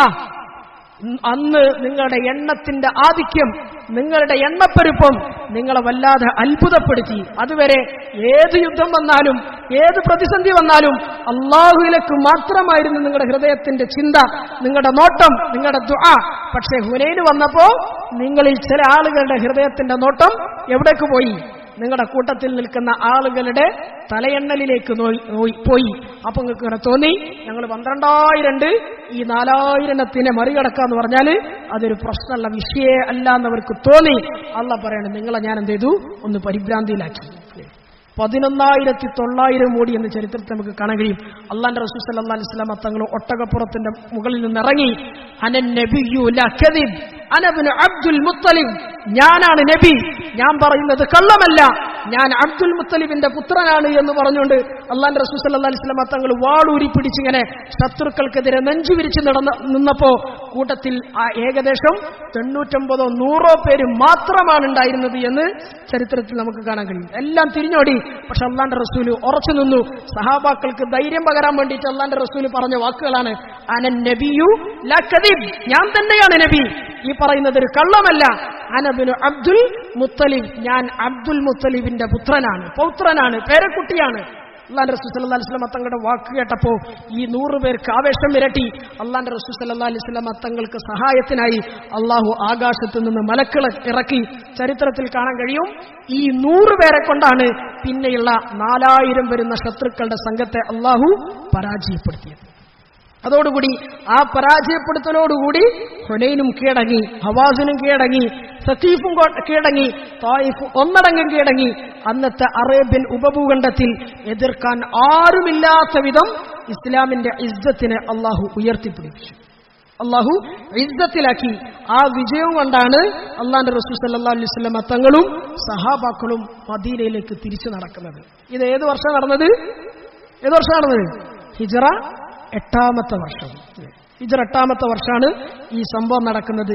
ഈ സംഭവത്തെ സൂചിപ്പിച്ചുകൊണ്ടാണ് അള്ളാഹു ആയത്തിറക്കിയത്, ഇദാ ജാഅ നസ്റുല്ലാഹി വൽ ഫത്ത്, വമ്പിച്ച വിജയം, അള്ളാഹുവിന്റെ ഭാഗത്തു നിന്നുള്ള സഹായം നബിയെ താങ്കൾക്ക് വന്നെത്തിക്കഴിഞ്ഞാൽ, വറഅയ്ത الناس يدخلون في دين الله أفواجا, ജനങ്ങളൊക്കെ കൂട്ടം കൂട്ടമായി അള്ളാഹുവിന്റെ ദീനിലേക്ക് പ്രവേശിക്കുന്ന കാഴ്ച താങ്കൾ കാണുകയും ചെയ്താൽ, സ്വമേധയാ നിർബന്ധിതരായി ഏത് നിലക്കാണെങ്കിലും ഇസ്ലാമിലേക്ക് ആളുകൾ കൂട്ടം കൂട്ടമായി വരുന്ന കാഴ്ച തങ്ങളുടെ കണ്ണുകൾ കൊണ്ട് തന്നെ അള്ളാഹു കാണിപ്പിച്ചതായി ചരിത്രത്തിൽ നമുക്ക് കാണാൻ കഴിയും. ഈ സംഭവത്തെ, ഈ വിജയത്തെ, അള്ളാഹുവിന്റെ ഭാഗത്തുനിന്ന് കിട്ടിയ ഈ സഹായത്തെ സൂചിപ്പിച്ചുകൊണ്ടാണ് ഈ സൂറത്തിന്റെ ആദ്യത്തെ 2 ആയത്തുകൾ അള്ളാഹു ഇറക്കിയത്. ഈ വിജയം കിട്ടിക്കഴിഞ്ഞാൽ നബിയെ സല്ലല്ലാഹു അലൈഹി വസല്ലം പിന്നെ പറയുന്ന ആയത്ത് ഏതാണ്? ഫസബ്ബിഹ് ബിഹംദി റബ്ബിക വസ്തഗ്ഫിർ, നിങ്ങൾ അള്ളാഹുവിനെ സ്തുതിക്കണം, അള്ളാഹുവിനെ പ്രകീർത്തിക്കണം, തസ്ബീഹ് പറയണം, തഹ്മീദ് പറയണം, അള്ളാഹുവിലേക്ക് ഇസ്തിഗ്ഫാർ ചെയ്ത് മടങ്ങണം, അള്ളാഹുവിലേക്ക് തൗബ ചെയ്യണം എന്ന് അള്ളാഹു പറഞ്ഞു. ആ പറഞ്ഞ വാക്കിന്റെ ഉദ്ദേശം എന്താണ്? നബിയെ സല്ലല്ലാഹു അലൈഹി വസല്ലം, ഇനി നിങ്ങൾക്ക് ഈ ദുനിയാവിൽ ആയുസ് ഒരുപാട് ബാക്കിയില്ല, നിങ്ങളുടെ വഫാത്തിന്റെ സമയം അടുത്തിട്ടുണ്ട് എന്ന സൂചനയും കൂടിയാണ് അള്ളാഹു 3ാമത്തെ ആയത്തിലൂടെ ഇറക്കുന്നത്. അതിനുശേഷം നമുക്ക് കാണാൻ കഴിയും, ഹിജ്റ 9ാമത്തെ വർഷം കഴിഞ്ഞു. 10ാമത്തെ വർഷം ദുൽഹജ്ജ് സമയത്ത് ഹജ്ജിനായി സഹാബാക്കളെയും കൂട്ടിയിട്ട് അള്ളാന്റെ റസൂല് വന്നു. ഈ സമയത്താണ് ഈ ആയത്തിറങ്ങിയത് എന്ന് മറ്റൊരു അഭിപ്രായത്തിൽ കാണാൻ കഴിയും. ഈ ആയത്ത് അല്ലെങ്കിൽ ഈ സൂറത്ത് ഇറങ്ങിയതിന് ശേഷം അള്ളാന്റെ റസൂൽ സല്ലല്ലാഹു അലൈഹി വസല്ലം തങ്ങള് സഹാബാക്കളെ ഒരുമിച്ച് കൂട്ടിയിട്ട് അവസാനത്തെ വിടവാങ്ങൽ പ്രസംഗം നടത്തി, അവർക്ക് കുറെ ഉപദേശങ്ങൾ കൊടുത്തു, വസിയത്തുകൾ ചെയ്തു. അതിനുശേഷം ഹജ്ജത്തുൽ വദാ കൂടി കഴിഞ്ഞ് ആ മാസം തന്നെ നബി തങ്ങൾ സല്ലല്ലാഹു അലൈഹി വസല്ലം മദീനയിലേക്ക് തിരിച്ചുപോയി. ഹിജ്റ 11ാമത്തെ വർഷം മുഹറം ആദ്യത്തെ മാസം കഴിഞ്ഞു, സഫർ 2ാമത്തെ മാസം വന്നു, 3ാമത്തെ മാസം റബീഉൽ അവ്വലിന്റെ തുടക്കത്തിൽ ഏകദേശം റിവായത്തുകൾ വെച്ച് നോക്കുമ്പോൾ ഒരു ഉറപ്പ് തന്നെ നമുക്ക് പറയാം, പിന്നെ റബീഉൽ അവ്വൽ 12ാമത്തെ ദിവസത്തിന്റെ ളുഹാ സമയത്താണ് അള്ളാഹുവിന്റെ റസൂൽ സല്ലല്ലാഹു അലൈഹി വസല്ലം തങ്ങൾ ഈ ലോകത്ത് നിന്ന് വിട പറയുന്നത്. കൊണ്ട് ഇനി നമുക്ക് പറയാനുള്ളൊരു വിഷയം ഈ 3ാമത്തെ ആയത്താണ്. 3ാമത്തെ ആയത്തിൽ അള്ളാഹു പറഞ്ഞ തസ്ബീഹ്, തഹ്മീദ്, ഇസ്തിഗ്ഫാർ, ഒരു മനുഷ്യന്റെ ആയുസ്സിന്റെ അവസാനം ഏത് നിലയിലായിരിക്കണം, എന്ത് ചെയ്തിട്ടാണ് നമ്മൾ മരണത്തെ വരവേൽക്കേണ്ടത്, എന്തെല്ലാമാണ് മരണത്തിന് വേണ്ടിയുള്ള ഒരുക്കങ്ങൾ എന്നൊക്കെ അള്ളാഹു പരിശുദ്ധ ഖുർആനിൽ അള്ളാഹുവിന്റെ റസൂലിനോട് പ്രത്യേകം കൽപ്പിച്ചിട്ടുണ്ട്.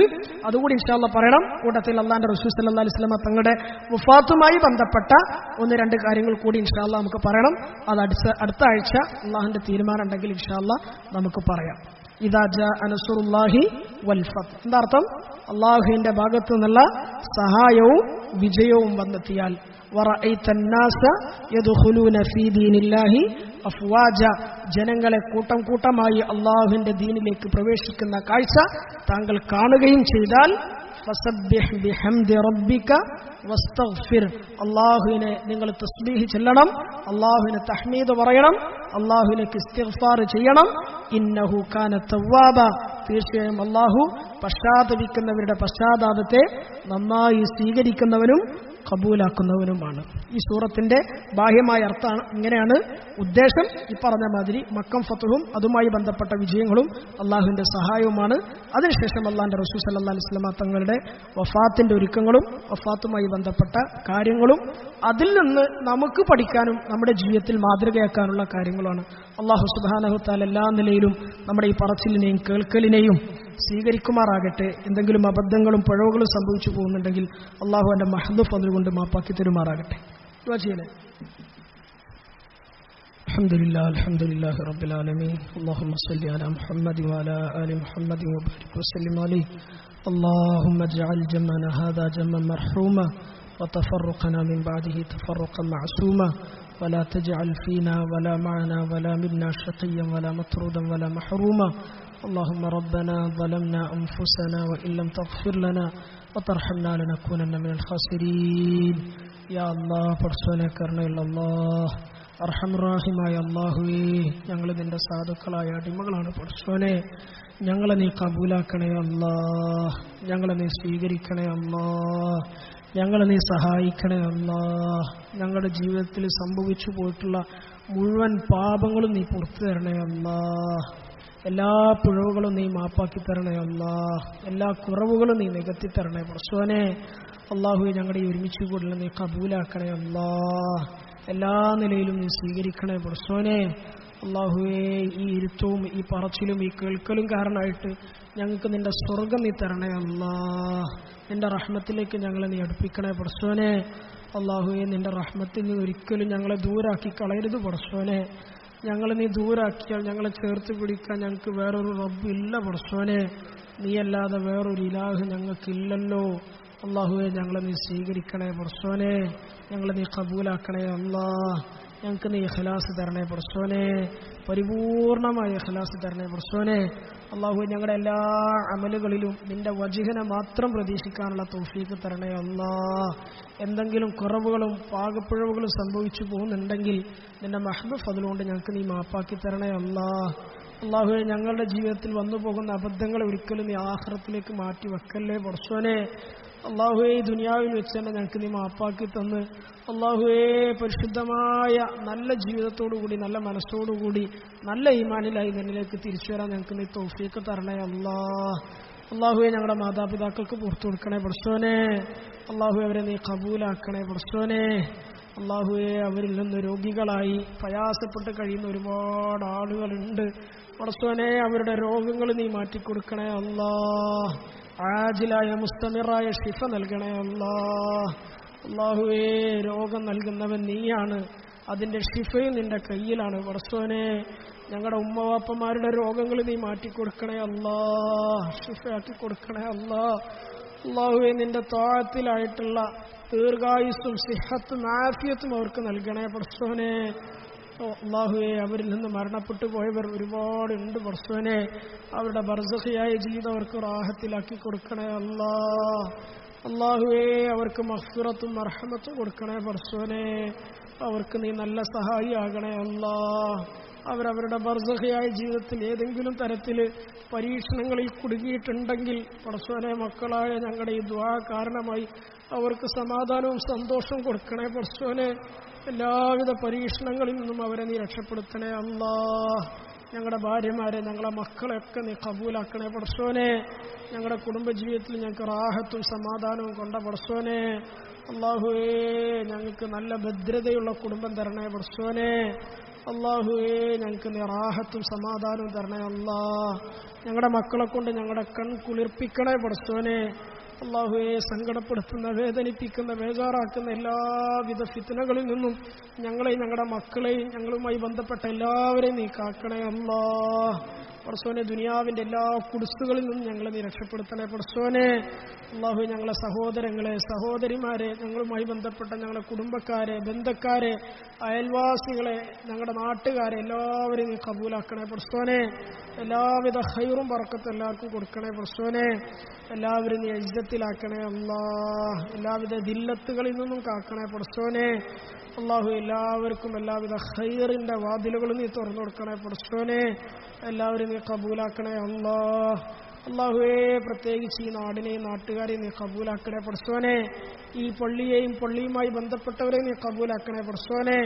ഈ പള്ളിയുമായി സഹകരിക്കുന്നവരെ, പള്ളിയെ സ്നേഹിക്കുന്നവരെ, സഹായിക്കുന്നവരെ എല്ലാ അർത്ഥത്തിലും നീ കബൂലാക്കണേ പടച്ചോനെ. അള്ളാഹു, ഈ പള്ളിക്ക് വേണ്ടി അഹോരാത്രം പണിയെടുക്കുന്ന ഒരുപാട് സാധുക്കളുണ്ട് പടച്ചോനെ. സാധാരണക്കാരുണ്ട് പടച്ചോനെ, ചെറുപ്പക്കാരുണ്ട് പടച്ചോനെ. അള്ളാഹുവേ, അവർ ഈ പള്ളിയുടെ ഫിക്റിലായി ഓടി നടക്കുന്നവരാണ് പടച്ചോനെ. അള്ളാഹു, അവരുടെ അധ്വാനങ്ങളെ നീ പാഴാക്കല്ലേ പടച്ചോനെ. കബൂലാക്കണേ അല്ലാ. അവർക്ക് ദുനിയാവിലും ആഖിറത്തിലും അതിന്റെ നേട്ടം കൊടുക്കണേ പടച്ചോനെ. അള്ളാഹുവേ, അവരെ നീ കബൂലാക്കണേ അല്ലാ. ഏതെല്ലാം തരത്തിൽ ഈ പള്ളിയെ സ്നേഹിക്കുന്നവരുണ്ടോ, ഇഷ്ടപ്പെടുന്നവരുണ്ടോ, പിന്തുണക്കുന്നവരുണ്ടോ, എല്ലാവരെയും നീ കബൂലാക്കണേ പടച്ചോനെ. ആരെയും നീ പാഴാക്കല്ലേ പടച്ചോനെ. എല്ലാവർക്കും എല്ലാവിധ ഖൈറുകളും നീ തുറന്നു തരണേ പടച്ചോനെ. അള്ളാഹുവേ, ഈ പള്ളിയെ ദീനിന്റെ മർക്കസാക്കി നീ മാറ്റണേ അല്ലാ. ഹിദായത്തിന്റെ മർക്കസാക്കി മാറ്റണേ പടച്ചോനെ. എല്ലാവിധ ഖൈറും ബറക്കത്തും തരണേ പടച്ചോനെ. അള്ളാഹുവേ, എല്ലാവിധ ദുഷിപ്പുകളിൽ നിന്നും മോശത്തരങ്ങളിൽ നിന്നും എല്ലാവിധ ഷർറുകളിൽ നിന്നും ഫിത്നകളിൽ നിന്നും ഫസാദുകളിൽ നിന്നും ഈ നാടിനെയും നാട്ടുകാരെയും ഈ പള്ളിയുമായി ബന്ധപ്പെട്ട എല്ലാവരെയും നീ കാക്കണേ അല്ലാഹ്. എല്ലാവിധ ഖൈറിന്റെ വാതിലുകളും നീ തുറന്നു തന്നെ പടച്ചോനെ. മുസ്ലിം ഉമ്മത്തിനെ നീ കാക്കണേ അല്ലാഹ്, കബൂലാക്കണേ അല്ലാഹ്. മുസ്ലിം ഉമ്മത്തിന്റെ അവസ്ഥകൾ അല്ലാഹുവേ, പലയിടത്തും പല രീതിയിലും പ്രയാസത്തിലും ബുദ്ധിമുട്ടിലായി കഴിയുന്നവരുണ്ട് പടച്ചോനെ. അകാരണമായി ജയിലറകളിൽ അടക്കപ്പെട്ടവരുണ്ട് പടച്ചോനെ. ഞങ്ങളെ സഹോദരങ്ങൾ ഒരുപാടുണ്ട് പടച്ചോനെ. ചെയ്ത കുറ്റം എന്താണെന്നറിയാതെ അല്ലാഹുവേ നിരപരാധികളായി കഴിയുന്ന സാധുക്കളും പാവങ്ങളും ഉണ്ട് പടച്ചോനെ. അല്ലാഹുവേ, അവർ കുടുങ്ങിയതിന്റെ പേരിൽ പ്രയാസപ്പെട്ട് ദുഃഖത്തോടുകൂടി കഴിയുന്നവരുടെ കുടുംബങ്ങളുണ്ട് പടച്ചോനെ. എല്ലാവരുടെ കാര്യത്തിലും ഈ ഖൈറായ തീരുമാനങ്ങൾ എടുത്തു തരണേ അല്ലാഹ്. അല്ലാഹു ഇസ്ലാമിന്റെയും മുസ്ലിമിന്റെയും ഇസ്സത്തിനെ നീ മടക്കി തരണേ അല്ലാഹ്. അല്ലാഹു ഞങ്ങൾക്ക് നീ ഇസ്സത്ത് നൽകണേ അല്ലാഹ്. ശത്രുക്കളുടെ എല്ലാവിധ ശത്രുതകളിൽ നിന്നും ഞങ്ങളെ നീ കാക്കണേ അല്ലാഹ്. എല്ലാവിധ കുതന്ത്രങ്ങളിൽ നിന്നും ഞങ്ങളെ നീ കാക്കണേ അല്ലാഹ്. അല്ലാഹു ശത്രുക്കളുടെ ശത്രുതയെ, അവരുടെ കുതന്ത്രങ്ങളെ അവരിലേക്ക് തന്നെ നീ മടക്കണേ പടച്ചോനെ. അല്ലാഹു എല്ലാവിധത്തിലും ഞങ്ങൾക്ക് നീ ഹിഫാദത്ത് നൽകണേ പടച്ചോനെ. ഞങ്ങളുടെ മരണം ഏറ്റവും നല്ല അവസ്ഥയിലാക്കി താ അല്ലാഹ്. ഷഹാദത്ത് കലിമ ചൊല്ലി ഞങ്ങളെ നീ മരിപ്പിക്കണേ അല്ലാഹ്. ഞങ്ങളുടെ ബർസഖ് ഞങ്ങൾക്ക് നീ റാഹത്തിലാക്കി താ അല്ലാഹ്. ഞങ്ങളുടെ ആഖിറ നീ സലാമത്തിലാക്കി താ അല്ലാഹ്. ഹിസാബ് എളുപ്പാക്കി തരണേ പടച്ചോനെ. എന്റെ റസൂൽ സല്ലല്ലാഹു അലൈഹി വസല്ലമയോടൊപ്പം സ്വർഗത്തിൽ സന്തോഷത്തോടുകൂടി കഴിയാനുള്ള ഭാഗ്യം തരണേ പടച്ചോനെ. നരകത്തിൽ നിന്ന് ഞങ്ങളെ നീ ദൂരെയാക്കണേ അല്ലാഹ്. നരകം കാണേണ്ടി വരുന്ന അവസ്ഥ പോലും ഞങ്ങൾക്ക് നീ തരളേ പടച്ചോനെ. അല്ലാഹുവേ, ഞങ്ങളിൽ ഒരുപാട് പേര് രോഗികളാണ്. അവരുടെ രോഗങ്ങൾ നീ മാറ്റിത്താ അല്ലാഹ്. ആജിലായ സാധുക്കളുണ്ട് പടച്ചോനെ. അല്ലാഹു എല്ലാം നീ അറിയുന്നവനാണ് പടച്ചോനെ. അല്ലാഹുവേ, എല്ലാവരുടെ ആവശ്യങ്ങളും അല്ലാഹുവേ, സാമ്പത്തികമായി, ശാരീരികമായി, മാനസികമായി പല രീതിയിലും ബുദ്ധിമുട്ട് അനുഭവിക്കുന്ന ഒരുപാട് സഹോദരങ്ങളുണ്ട് പടച്ചോനെ. ദുആ കൊണ്ട് പ്രത്യേകം വസിയത്ത് ചെയ്തവർ അല്ലാഹുവേ, പേരെടുത്ത് പറഞ്ഞവരും പറയാത്തവരുണ്ട് പടച്ചോനെ. അല്ലാഹുവേ, എല്ലാവരുടെ ബുദ്ധിമുട്ടുകളെയും പ്രയാസങ്ങളെയും നീ മാറ്റിക്കൊടുക്കണേ അല്ലാഹ്. അല്ലാഹുവേ, വിവാഹപ്രായമെത്തിയ യുവതി യുവാക്കൾക്ക് നല്ല അനുയോജ്യരായ ഇണകളെ നൽകി നല്ല സംതൃപ്തമായ കുടുംബത്തിന് നീ തൗഫീഖ് നസീബാക്കണേ അല്ലാഹ്. ഞങ്ങളുടെ എല്ലാ ദുആകളെയും നിന്റെ മഹ്ദ് ഫദ്ൽ കൊണ്ട് നീ കബൂലാക്കണേ പടച്ചോനെ. എല്ലാവിധ ഷർറുകളിൽ നിന്നും ഫിത്നകളിൽ നിന്നും ഞങ്ങളെ നീ കാക്കണേ പടച്ചോനെ. റബ്ബനാ തഖബ്ബൽ മിന്നാ ഇന്നക അൻത സമീഉൽ അലീം വതുബ് അലൈനാ ഇന്നക അൻത തവ്വാബുർ റഹീം. ആമീൻ ബിറഹ്മതിക യാ അർഹമർ റഹീം.